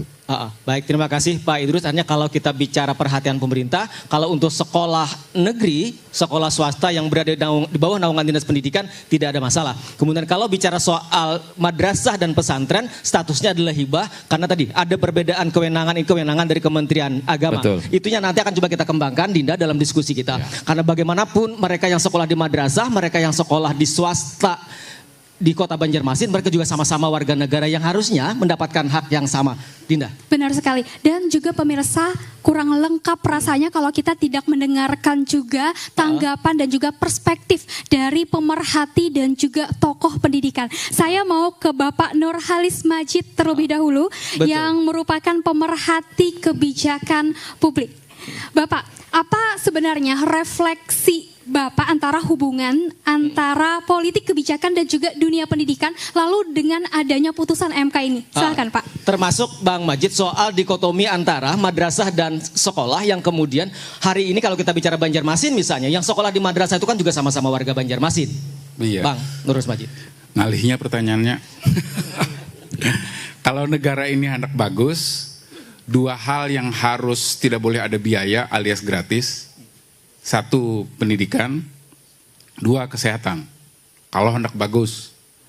Tapi karena kita kada hendak bagus, dua ini kita tarik dengan dia sebut dengan bertaraf internasional, tapi ternyata bertarif internasional. Jadi dua hal ini biayanya mahal sekali. Nah, kata wajib di dalam apa yang disebut dengan pendidikan gratis tadi, wajib belajar itu mata pisaunya sebenarnya ke atas. Jadi kalau ada orang yang tidak sekolah, maka kata wajib itu bermakna negara harus turun tangan. Betapa banyak kita lihat anak-anak di jalan situ yang tidak sekolah. Tapi kemana kita melaporkannya? Sulit bagi kita untuk melaporkannya karena makna wajib tadi itu tidak dimaknai sebagaimana itu tadi. Nah, saya agak berbeda dengan Pak Sairi ya. Pak Sairi tadi melihatnya dampak positif. Saya melihatnya dampak negatif dari putusan ini. Karena kalau putusan ini dijalankan dan kita sudah tahu bahwa kita ini lemah sahwat dalam soal pembiayaan, ya, yang pertama akan banyak sekolah swasta yang tutup. Perlu diketahui bahwa biaya itu bukan hanya untuk siswa, tapi biaya itu juga untuk guru. Gaji guru 250. Bagaimana kalau dinaikkan lagi? Gajinya hanya paling tinggi 4,5. Tanggal 4 sudah koma. Tanggal 4 sudah koma, belum tanggal 10, tanggal 4 sudah koma mereka. Hutang sana, hutang sini. Ya kan? Jadi ada biaya guru, lalu kemudian biaya penunjang pendidikan, biaya gedung dan segala macam, bukan hanya untuk siswa. Kalau hanya untuk siswa tidak ada masalah. Jadi saya khawatir sekali bahwa akan banyak sekolah swasta yang tutup. Yang kedua, akan banyak PHK dari sekolah-sekolah swasta tersebut karena tidak bisa lagi menggaji guru-gurunya. Akan terjadi pengangguran. Dan yang ketiga, saya curiga, kalau boleh berburuk sangka, saya berburuk sangka, putusan ini satu kesatuan dari lowongan bagi yayasan-yayasan, lembaga-lembaga untuk ikut menambang. Kemarin kan kita heboh dalam soal ormas boleh menambang, yayasan boleh menambang. Nah, ketika yayasan yang bergerak di dalam pendidikan tadi itu tidak mampu untuk membiayai pendidikannya, ya sudah kamu menambang, kita berikan keleluasan untuk mencari dana alternatif. Dan kalau itu yang terjadi, saya curiga sekali ini berdampak luas pada kerusakan lingkungan. Jadi putusan MK ini saya menaruh curiga besar bahwa dia satu kesatuan dengan kebijakan sebelumnya yang memberikan kesempatan kepada yayasan, kepada ormas, kepada lembaga-lembaga untuk turut berkontribusi merusak lingkungan. Assalamualaikum warahmatullahi wabarakatuh. Waalaikumsalam warahmatullahi wabarakatuh. Terima kasih Pak Nurholis Majid. Sekarang kita ingin masih juga di pengamat, di pemerhati kebijakan publik, Pak Ide Bagus IBG Dharma Putra. Pak Dharma, ini kan menjadi menarik ketika kita menyoroti bagaimana putusan Mahkamah nomor 3 2024. Bahwa kemudian harusnya pendidikan dasar wajib belajar itu gratis tanpa memungut biaya. Tapi fakta hari ini kan sekali lagi, pendidikan itu tidak hanya dijalankan oleh pemerintah, tetapi juga dijalankan oleh swasta. Di swasta itu tidak hanya sekolah swasta, tetapi juga ada madrasah. Madrasah yang hari ini terkendala dengan bantuan pemerintah daerah. Belum tadi sampaikan Pak Nurholis Majid soal gaji yang sangat tidak layak. Padahal mereka dengan status misalnya dengan jenjang pendidikan sarjana, tapi dengan gaji 200 sampai 250 ribu rupiah sangat tidak layak. Pak Dharma. Saya pikir hal-hal yang seperti itu nggak akan terjadi. Kalau kita memaknai pendidikan dasar gratis itu sebagai bahwa semua anak bangsa itu tidak punya hambatan, tidak boleh terhambat, tidak boleh dihambat untuk mendapat pendidikan dasar.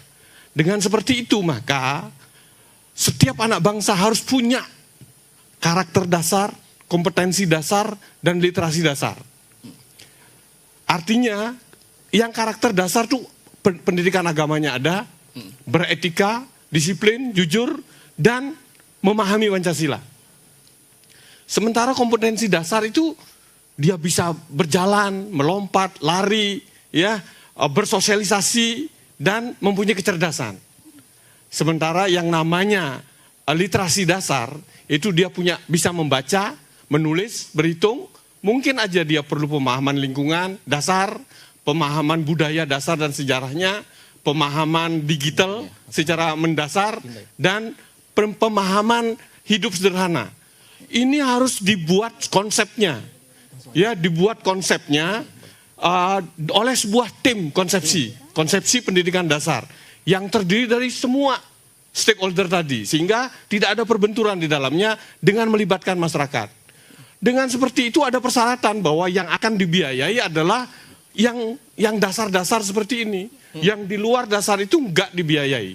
Nah, itu konsepsinya. Selanjutnya pada implementasi. Pada implementasi, kata kuncinya kan bagaimana kontekstualisasinya tepat dan implikasinya produktif. Enggak ada kata negatif dan positif, yang penting produktif.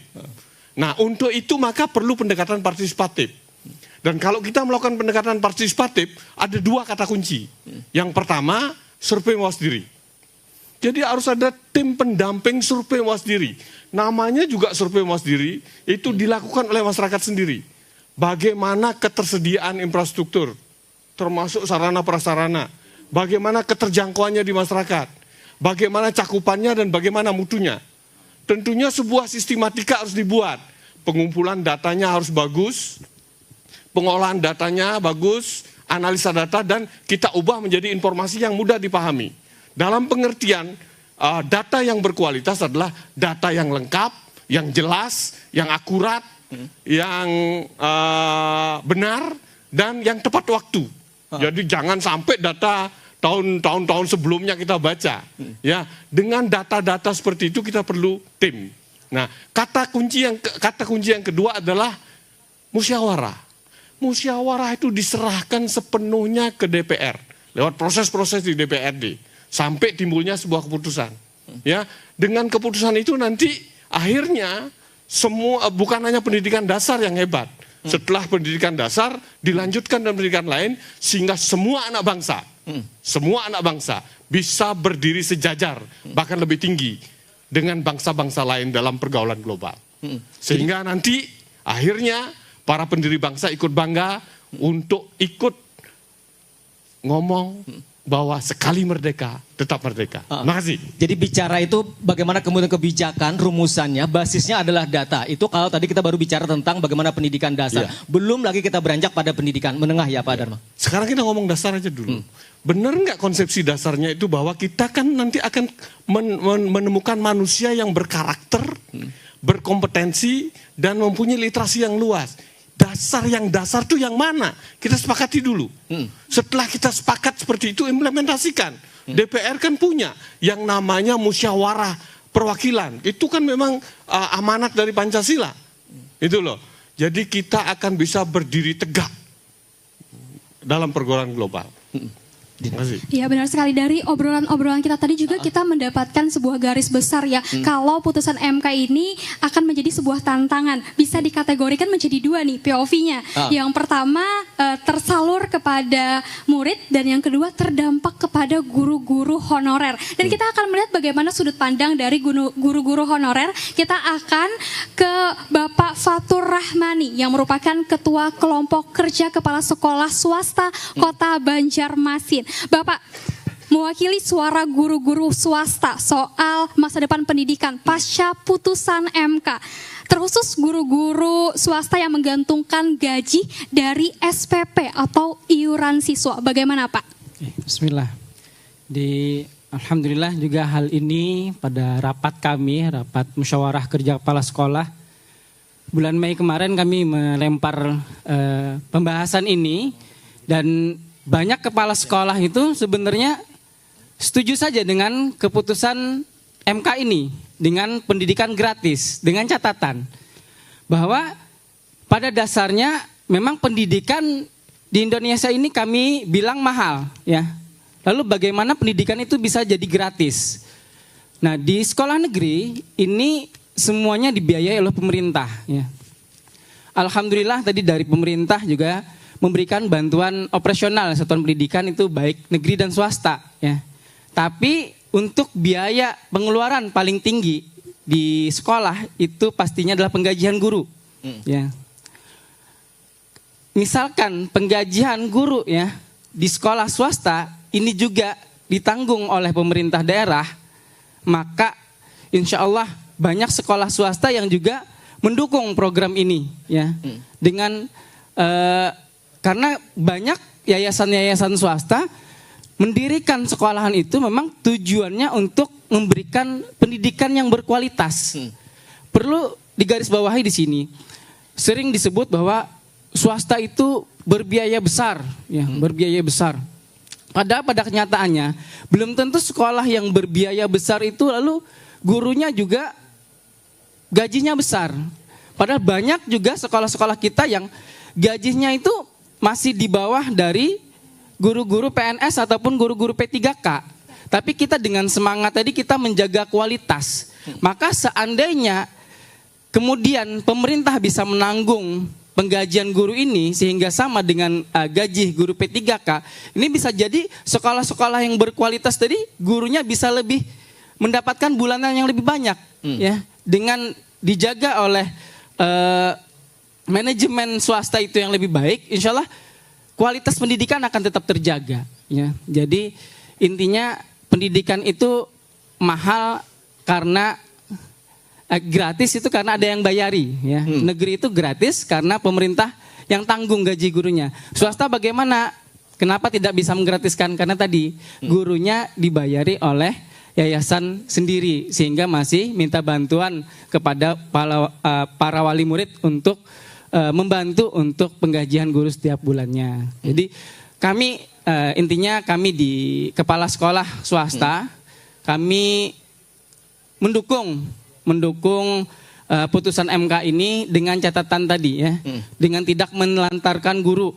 Karena kalau misalkan pemerintah memaksa saja swasta harus gratis, tapi penggajian gurunya tidak dipikirkan, maka seperti yang Bapak sampaikan tadi, banyak sekolah swasta yang akan tutup. Artinya Pak Fatur setuju bahwa lembaga pendidikan dasar itu gratis termasuk di swasta, tetapi kemudian kewajiban yayasan, kewajiban sekolah menggaji, membayar gurunya juga harusnya diambil alih tanggung jawabnya oleh pemerintah. Iya, seperti itu Pak. Tapi selama ini sekolah swasta juga mendapatkan bantuan dari APBD? Bantuan dari APBN. Jadi selama ini untuk swasta beberapa tahun belakang, saya lupa dari tahun berapa, itu bos APBD-nya di-cut, dipotong. Ya, dulu katanya untuk pemfokusan pembangunan rumah sakit Sultan Syahriansah. Dan dari tahun 2022 kemarin katanya dikembalikan. Tapi ternyata sekarang Bosda ini hanya untuk dikembalikan cuman untuk honor guru negeri, sehingga honor untuk guru swasta tidak ada, ya. Sedangkan APBN juga terbatas untuk kita operasional di sekolah. Jadi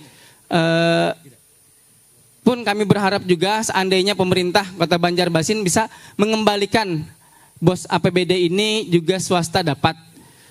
Kalaupun bentuknya honor, kami harapkan juga bisa honor, guru-guru honor yang di SMP swasta juga mendapatkan honor dari bos APBD tersebut, seperti itu. Jadi apa yang kemudian haknya guru di sekolah negeri, teman-teman di swasta juga ingin berharap bagaimana kemudian pemerintah juga merhatikan itu, termasuk di antara soal gaji, Pak Fatur. Iya, seperti itu. Iya, karena kita berbicara terkait dengan keadilan, tidak hanya muridnya yang mendapatkan, tetapi juga gurunya yang utama, begitu. Dan pemirsa, selepas ini kita juga akan mendengarkan bagaimana suara sekolah dan juga yayasan pendidikan, karena ini yang menjadi fokus utamanya. Tetapi setelah jeda yang berikut ini, tetaplah bersama kami dalam Banua Bicara.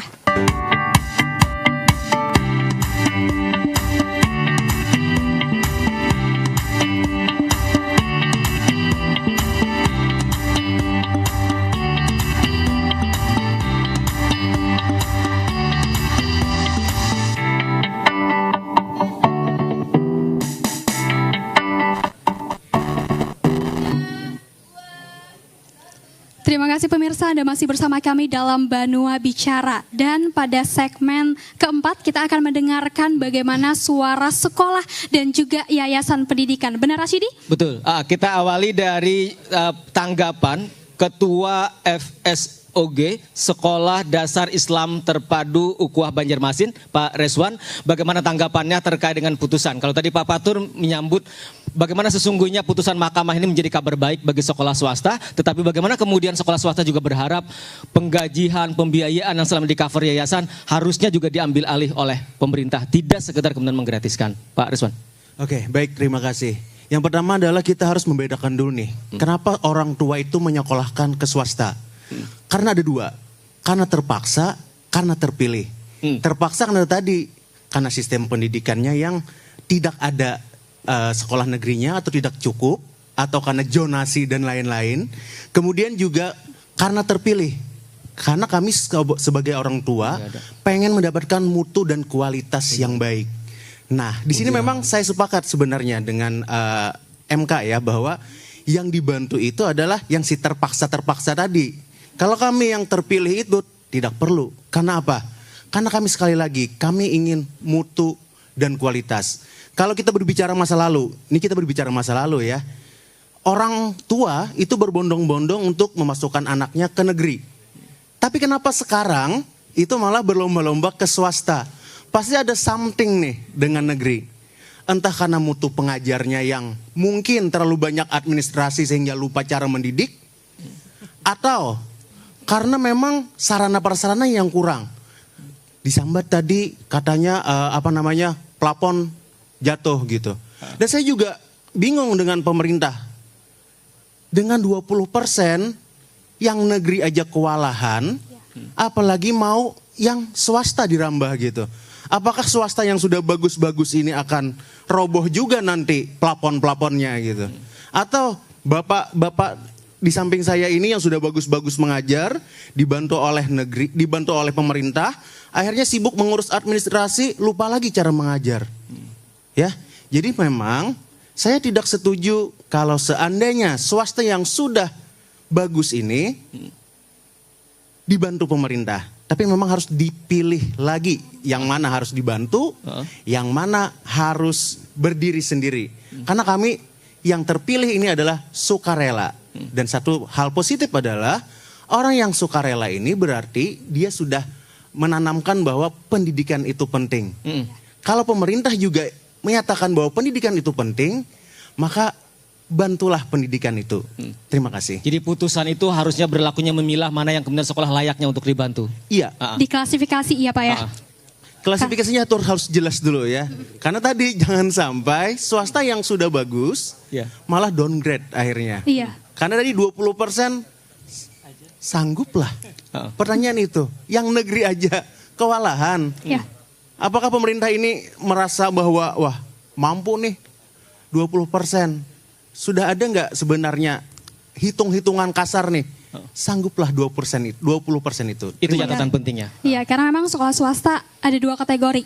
Yang, ya kan Pak ya? Ya, ada yang mampu, ada yang juga kemudian tidak mampu. Ya, betul sekali. Dan kita juga akan mendengar bagaimana tanggapan dari Kepala Sekolah SMP Al-Mumtaza, Bapak Muhammad Fauzi Rahman. Bagaimana Pak terkait dengan tanggapan rekan Bapak di sebelahnya tadi? Silakan. Baik, Assalamualaikum warahmatullahi wabarakatuh. Terima kasih sependapat ya, tapi saya coba balik dulu ke tema. Jadi putusan MK ini dan masa depan pendidikan Indonesia itu saya melihatnya dari 2 sisi. Dia bisa tantangan sekaligus ancaman. Tantangan tentu dari kacamata pemerintah. Sebagus dan sekuat apa begitu ya, baik dari sisi fiskal, regulasi, pengawasan dan seterusnya. Karena kita yang 20% saja kan tumpang tindih itu Pak. Ya tadi sudah disampaikan tadi di awal itu yang 20% itu ternyata serapan untuk di Kemendikdasmen itu hanya sekitar 4,6%. Sisanya justru lebih tinggi untuk sekolah kedinasan yang itu menyelesaikan undang-undang. Kan aneh itu. Sisanya itu paling tinggi, di antara yang tinggi itu justru untuk sekolah kedinasan yang itu tidak boleh digunakan sesuai dengan undang-undang pasal 49. Nah, itu saja menjadi tantangan bagi pemerintah. Kemudian terkait dengan fiskal, ini kita punya RAB, misal taruhlah kami ini sekolah yang baru 3 tahun jalan. Kita butuh anggaran, rencana anggaran setahun itu kurang lebih untuk 175 siswa itu ada sekitar 1,5 miliar.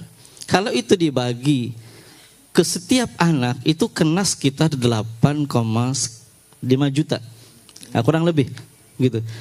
Sedangkan dana BOS P yang diberikan oleh pemerintah itu hanya 1.075.000. Sekarang untuk menaikkan anggaran untuk sampai ke angka 8,5 untuk menyelesaikan setiap program dan rancangan anggaran pembiayaan yang kita lakukan dalam 1 tahun itu sanggup atau tidak, itu tantangan pemerintah. Taip. Yang kedua, kita juga melihatnya dari sisi ancaman Pak. Jujur ya, dengan adanya putusan ini ada semacam kekhawatiran, termasuk tadi kata Pak Kholis, ada semacam kekhawatiran bagi kami. Tentu saja ini boleh ya kita melihatnya dalam berbagai perspektif. Ini ancaman terkait dengan independensi bagi sekolah swasta.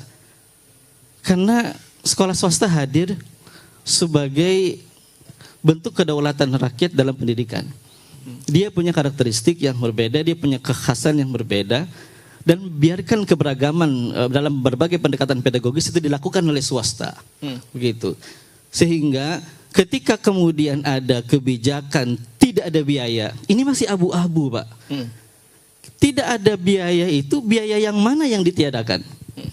Oke. Kalau tadi untuk guru misalnya, kadang-kadang Pak, guru sertifikasi aja bisa bertingkah. Begitu. Karena ia merasa sudah tidak lagi bisa diatur oleh yayasan atau lembaga.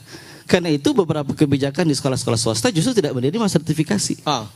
Oke, karena adanya kekhawatiran independensi sekolah swasta, Dan dia punya idealisme tersendiri. Sekolah swasta hadir dengan berbagai latar belakang. Ada yang berbicara terkait dengan ideologis, baik itu keagamaan, budaya, dan yang lain. Karena itu saya kira tetap pemerintah harus mengakomodir keberagaman, tidak harus diseragamkan. Itu intinya. Saya kira itu. Oke, baik, terima kasih Pak Fauji Rahmani. Ini menambah atau memperkaya perspektif kita terkait dengan putusan Mahkamah Konstitusi. Kalau tadi ada dari Kota Baru, sekarang kita ingin ke Kota Banjarmasin. Ada Kepala Kesbangpol Kota Banjarmasin, Bapak Dr. Lukman Fadlun. Pak Lukman, bagaimana kemudian pandangan Pak Lukman mewakili pemerintah Kota Banjarmasin? Karena tadi kan kalau kita bicara sekolah swasta, ini sekolah-sekolah swasta yang ada di Kota Banjarmasin. Kalau kemudian kita menyikapi putusan Mahkamah nomor 3 2024, Pak Lukman. Baik, terima kasih. Ya, terima kasih. Assalamualaikum warahmatullahi wabarakatuh. Seluruh hamba Allah yang berhadir di sini, semoga dipanjangkan umur, dimurahkan rezeki, dimudahkan urusan di dunia dan di akhirat. Amin, amin ya robbal alamin. Jadi kenapa Kesbangpol hadir di sini? Minta maaf ya, karena mungkin melihat merah putihnya itu pimpinan. Jadi core bisnis Kesbangpolnya adalah merah putih, mengharmonikan kehidupan bernegara. Nah, ini sebenarnya tugas-tugas kawan kami di Badan Keuangan, Bapak Dalitbang dan Diknas. Cuma kami mencoba putusan MK nomor 3 ini konsekuensinya terhadap Kota Banjarmasin. Pertama, beban anggaran tambahan. Karena kami ini samina wa atona. Kami tidak mungkin menggugatkan atau lain sebagainya. Kami ini orang pemerintahan. Terpaksa mau tidak mau maupun sukarela. Nah, jadi kami mencoba untuk operasional pendidikan dasar dan di sekolah swasta dan berbasis agama, termasuk gaji guru, fasilitas dan kebutuhan pembelajaran lainnya yang sebelumnya mungkin ditanggung oleh orang tua siswa. Orang tua siswa menanggung dulu, kembali dialihkan ke APBD. Selanjutnya kami juga mencoba mereformulasi prioritas anggaran. Dari 2023 APBD kita sekitar 2,1 triliun untuk anggaran pendidikan sekitar 420 miliar. 2024 2,3 triliun untuk pendidikan 460 miliar. Nah, jadi kami juga perlu dukungan pemerintah pusat terkait dengan karena Banjarmasin ini adalah kota menengah.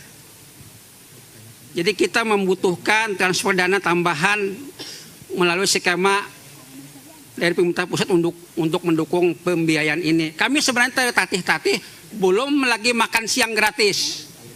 Luar biasa nih. Makan siang gratis, sekolah lagi gratis. Juga kami juga mengajukan penguatan kemitraan dengan sekolah swasta. Nah, benar apa ya kata yang kawan-kawan dari swasta tadi, perlu menyusun mekanisme kerja dengan dana publik dapat digunakan secara akuntabel, belum lagi mengaudit, tetek bengek, SPG dan sebagainya, karena tunduk kepada keuangan daerah atau keuangan negara. Kalau dana itu dari APBN atau dari APBD, belum lagi mengajar ya kawan-kawan tadi. Nah, itu persoalannya lah. Paling tidak, samina watona kami adalah langkah strategis yang kami ambil, pemetaan kebutuhan sekolah swasta yang berbasis agama, berapa kira-kira besar biaya yang diperlukan. Nah, ini kami akan berdialog dengan Kemenak, dialog dengan pemerintah pusat juga dengan dukungan dana skema bantuan pusat. Yang jadi persoalan adalah kami juga menyusun regulasi daerah yang mengatur skema pembiayaan pendidikan dasar gratis di semua satuan pendidikan. Dan juga kami akan melakukan monitoring dan evaluasi. Nah, inilah kerja orang pemerintah kan, samina watona. Nah, sekian, terima kasih. Assalamualaikum warahmatullahi wabarakatuh. Waalaikumsalam. Terima kasih Pak Lukman Fadlun. Artinya ini bagaimana tanggapan dari pemerintah Kota Banjarmasin, Pak Lukman Fadlun, Kepala Kesbangpol, bicara soal tadi putusan Mahkamah Konstitusi, sekali lagi kita taat pada aturan. Kira-kira seperti itu Pak Lukman. Dinda. Iya, pemirsa, kalau tadi kita mendengar bagaimana perspektif dari Bapak Agus Setiawan terkait dengan tantangan dan juga peluang dari yayasan beliau, kita juga akan bertanya ke Ketua Yayasan Al-Mazaya, apakah berhadir? Tidak ada ya Pak ya? Oke. Atau dari SMP 3 Al-Jihad Banjarmasin? Tidak ada juga. Oke, kalau tidak ada kita ke Bu Alin. Ini penting juga kita mendengar selaku influencer. Bagaimana kemudian kita menyikapi putusan Mahkamah Konstitusi nomor 3 2024 ini? Terima kasih. Ya, di sini saya mau menanggapi untuk keputusan MK ini sedikit mengkritisi tentang pendidikan di Indonesia. Menurut saya para pemangku kebijakan itu kebanyakan bullshit, omong kosong untuk menangani pendidikan di Indonesia. Bilangnya ingin mencerdaskan kehidupan bangsa. Tapi kalau misalnya mau mencerdaskan kehidupan bangsa, kasih anggarannya jangan nanggung. Karena apa? Di sini yang tidak sejahtera itu yang pertama adalah tenaga pendidik. Benar kata Profesor tadi, kita udah 80 tahun merdeka, yang dibahas masih pendidikan gratis. Sedangkan tenaga pendidiknya tidak sejahtera. Itu udah isu dari dulu loh. Yang saya pertanyakan tuh mahasiswa yang suka demo kemana? Kok nggak pernah membela hak para tenaga pendidik yang bertugas mencerdaskan kehidupan bangsa dan punya tanggung jawab dan amanah yang besar untuk mendidik anak-anak bangsa, mendidik karakternya, kemudian juga dari akademiknya. Itu. Kemudian lagi, beberapa waktu yang lalu saya ada baca berita tentang wacana pemerintah untuk membangun sekolah negeri dan juga sekolah rakyat. Ini tuh kayak terjadi diskriminasi di pendidikan di Indonesia, yang mana nanti untuk orang miskin dan miskin ekstrim itu nanti ada di sekolah rakyat. Gimana untuk pendidikan aja kita nggak rata, nggak setara gitu loh. Kalau dibedakan seperti itu. Ada perbedaan. Iya. Sekolah negeri dan juga sekolah rakyat. Bukannya sekolah negeri itu semua latar belakang sekolah negeri. Kenapa dibedakan lagi nanti ke sekolah rakyat? Itu. Jadi yang pertama yang saya kritisi adalah di pendidikan Indonesia ini adalah untuk tenaga pendidik. Kemudian juga tadi anggarannya jangan nanggung kalau misalnya memang ingin mencerdaskan kehidupan bangsa. Harus serius, jangan bercanda, jangan main-main. Karena pondasi pertama untuk sukses itu adalah pendidikan. Ini saya bicara sebagai orang yang lulusan pendidikan tapi tidak mau jadi guru. Ya. Karena saya juga butuh beli token listrik, beli beras, nggak cukup gajinya. Udah itu, saya sangat jujur ini ngomongnya. Oke, ini pandangan dan paparan yang sangat jujur dari Mbak Alin soal bagaimana kalau kita melihat potret pendidikan kita hari ini. Terima kasih. Sekarang kita ingin ke akademisi dari Universitas Nahdlatul Ulama, UNU Kalimantan Selatan. Ada Pak Beri Nahdian Furqan. Kalau tadi kita bicara lagi-lagi tentang putusan Mahkamah Konstitusi. Dr. Beri Nahdian Furqan. Makasih. Assalamualaikum warahmatullahi wabarakatuh. Waalaikumsalam warahmatullahi wabarakatuh. Karena tadi di sebelah kiri kanan saya ini sangat kritis, pesimis, saya mencoba untuk melihat dari perspektif yang optimis. Saya kira bagaimana kemudian keputusan MK ini dijadikan peluang. Bahwa banyak tantangannya iya. Bagaimana kemudian tantangan itu dipetakan. Satu persatu dipetakan, termasuk tadi bagaimana kekhawatiran swasta, yayasan dan sebagainya. Ini dipetakan. Sehingga kemudian ada perlakuan yang bisa berbeda dan bertahap gitu, dilakukan. Ada perencanaan yang bertahap dari pemerintah untuk mengimplementasikan dari keputusan MK.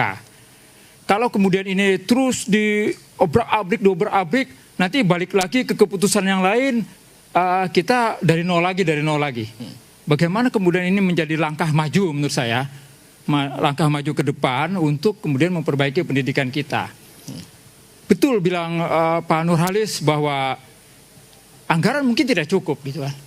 Tetapi bagaimana kemudian keputusan ini bisa dibuat dengan perencanaan yang bertahap, gitu kan?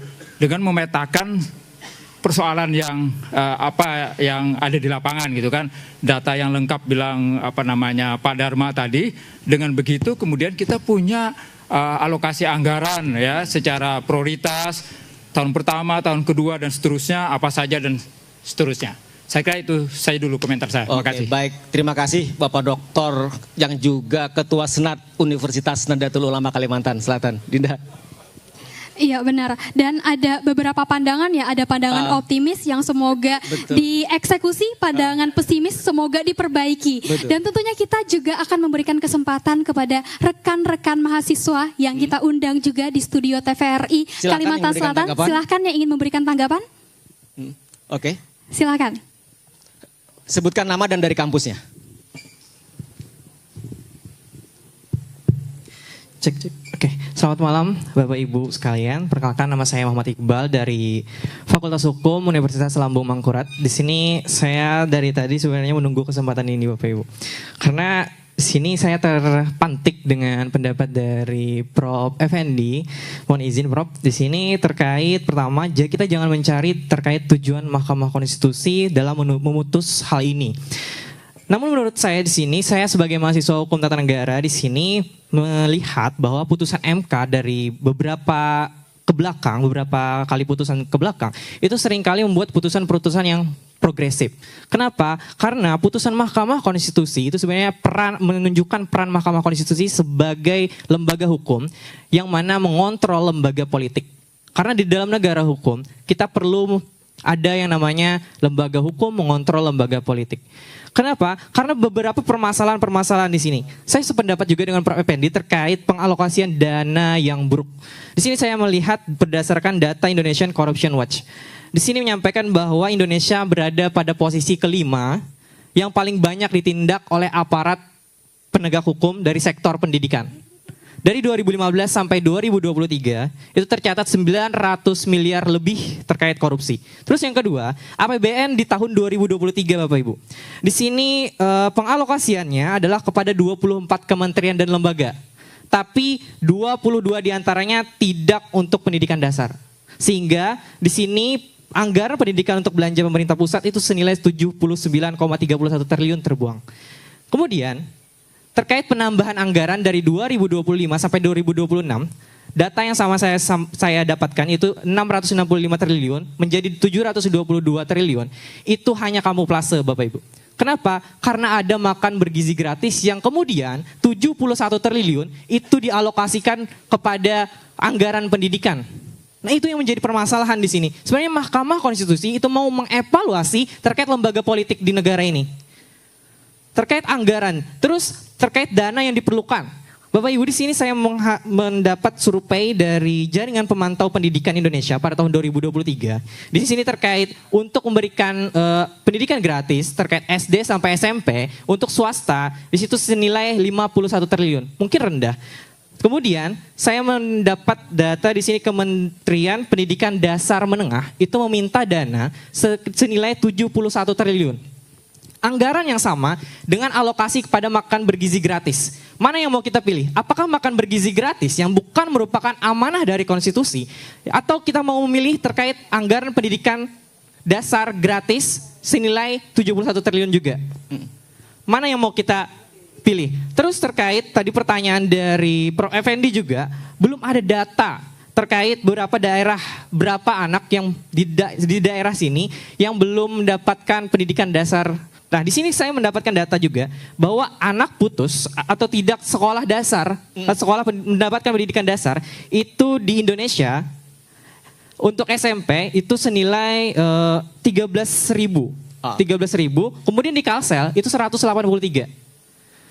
Di Kalsel itu 183 mungkin rendah. Kenapa? Karena mereka sudah berhenti sejak SD. Sejak SD di sini ada berhenti ada sekitar 13.000. Jadi sudah berhenti sejak SD, makanya SMP-nya rendah. Tingkat pemberhentian atau putus sekolahnya. Sehingga saran dari saya di sini adalah terkait jangan sampai kuantitas yang melibatkan perluasan atau pemberian biaya yang gratis terkait sekolah itu jangan sampai menurunkan akan adanya kualitas. Terkait tadi mulainya dari guru dan juga fasilitas sekolah. Terus terkait jangan sampai juga pendidikan menengah dan tinggi itu terkesampingkan hanya karena pendidikan dasar. Itu mungkin saran dari saya sebagai mahasiswa Fakultas Hukum. Sekian, terima kasih. Terima kasih, baik, terima kasih Muhammad Iqbal dari Fakultas Hukum Universitas Lambung Mangkurat. Ini menarik, Dinda, artinya kalau kita bicara pendidikan, tadi di awal ada Bang Din selaku Ketua DPD PDIP Kalimantan Selatan yang juga anggota DPRD Provinsi Kalimantan Selatan. Sekarang kita kembali ke Bang Din. Bang Din, tadi kan ada banyak tanggapan, ada banyak komentar, perspektif soal kalau kita melihat putusan Mahkamah nomor 3 2024. Bagi sekolah swasta, mereka juga ingin ada otonomi, ada kemandirian sekolah. Tetapi perlu dipilah mana sekolah swasta yang kemudian kira-kira harus diambil alih tanggung jawab pembiayaannya oleh pemerintah. Kemudian tadi soal prioritas, tadi kata Iqbal, mana yang kita prioritaskan antara makan bergizi gratis, bagaimana kemudian kita menuntaskan pendidikan dasar. Bang Din. Baik, sangat menarik. Yang pertama tentu kita harus mencermati bahwa alasan putusan MK adalah prinsip keadilan konstitusional. Ini dulu yang harus kita pahami secara bersama, bahwa Mahkamah Konstitusi itu menilai bahwa negara tidak boleh membedakan perlakuan terhadap peserta didik hanya karena mereka bersekolah di satuan pendidikan swasta. Hak atas pendidikan dasar ini merupakan hak konstitusional setiap warga negara tanpa melihat siapa yang menyelenggarakan pendidikan. Mau itu pesantren, swasta, dan lain sebagainya. Ini juga yang harus kita sepakati dulu secara bersama-sama. Terus juga prinsip pada putusan Mahkamah Konstitusi itu bertahap dan proporsional dalam pelaksanaan putusan MK. Tentu artinya ya pemerintah tetap harus menyusun skema kebijakan afirmatif dan selektif guna menjamin akses pendidikan dasar gratis secara bertanggung jawab dan tepat sasaran. Nah, pelaksanaannya juga ini tidak dilakukan serentak, melainkan secara bertahap sesuai dengan yang pertama ya tentu tadi disebutkan juga kapasitas fiskal pemerintah pusat maupun daerah. Yang kedua, tingkat kebutuhan masyarakat termasuk lokasi geografis dan kondisi ekonomi peserta didik. Yang ketiga, kontribusi dan peran sekolah swasta dalam mendukung sistem pendidikan nasional. Yang keempat, yang paling penting adalah asas keadilan dan pemerataan. Nah, mungkin itu harus kita samakan dulu persepsi kita. Jadi bagaimana kita melihat Bang Din tadi soal kemampuan fiskal daerah, karena hari ini tidak semua APBD itu sehat, karena masih banyak yang bergantung dengan dana transfer dari pemerintah pusat, apalagi kalau kita kaitkan dengan Undang-Undang Hubungan Keuangan Pusat dan Daerah nomor 1 2022, daerah masih sangat bergantung dengan APBN. Saya punya pemikiran bahwa tadi anggaran pendidikan 20%. Tadi saya menyampaikan bahwa hanya 4,63% itu anggaran terhadap anggaran pendidikan. Pemerintah pusat seyoknya bisa mengatur skema terkait 20% karena transfer ke daerah itu 347,9 triliun. Oke. Pembiayaan pendidikan 55, triliun. Dana abadi pendidikan 26, triliun. Anggaran Kemendikdasmen itu 33,55 triliun. Anggaran Kemendikti Saintek itu 57,68 triliun.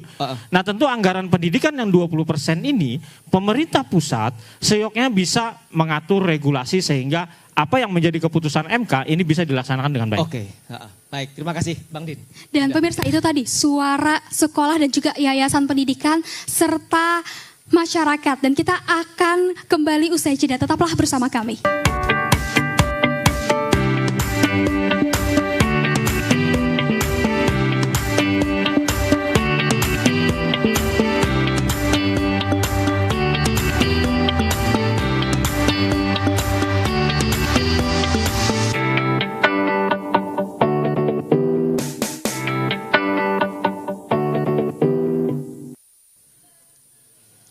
Pemirsa TVRI Kalimantan Selatan, demikian 2 jam sudah kebersamaan kita dalam Banua Bicara edisi spesial bulan Bung Karno dengan tema besar Banua Bicara kita kali ini, putusan Mahkamah Konstitusi dan masa depan pendidikan Indonesia. Sekali lagi banyak hal yang sudah kita diskusikan, yang kita percakapkan dalam Banua Bicara kali ini. Sekali lagi, kalau kita berbicara pendidikan, maka sesungguhnya pendidikan adalah hak bagi setiap warga negara tanpa terkecuali.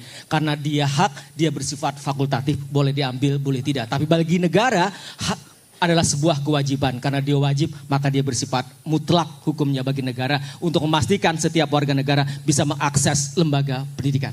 Benar sekali. Dan kemudian masukan tadi semoga menjadi sebuah rekomendasi untuk diterjemahkan sebagai kebijakan yang nyata dan membawa pendidikan menjadi pendidikan yang lebih berkualitas dan juga berkeadilan. Dan demikian pemirsa, Banua Bicara hari ini kami mengucapkan terima kasih atas kebersamaan Anda. Selamat malam dan terima kasih. Wassalamualaikum warahmatullahi wabarakatuh.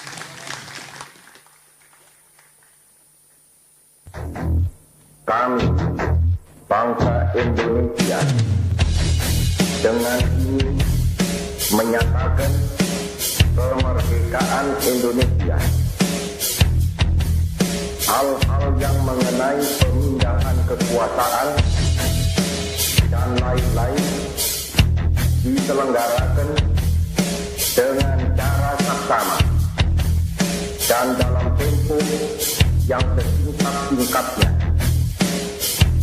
Jakarta, 17 Agustus 1945, atas nama bangsa Indonesia, Soekarno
selalu dalam semangatmu itu.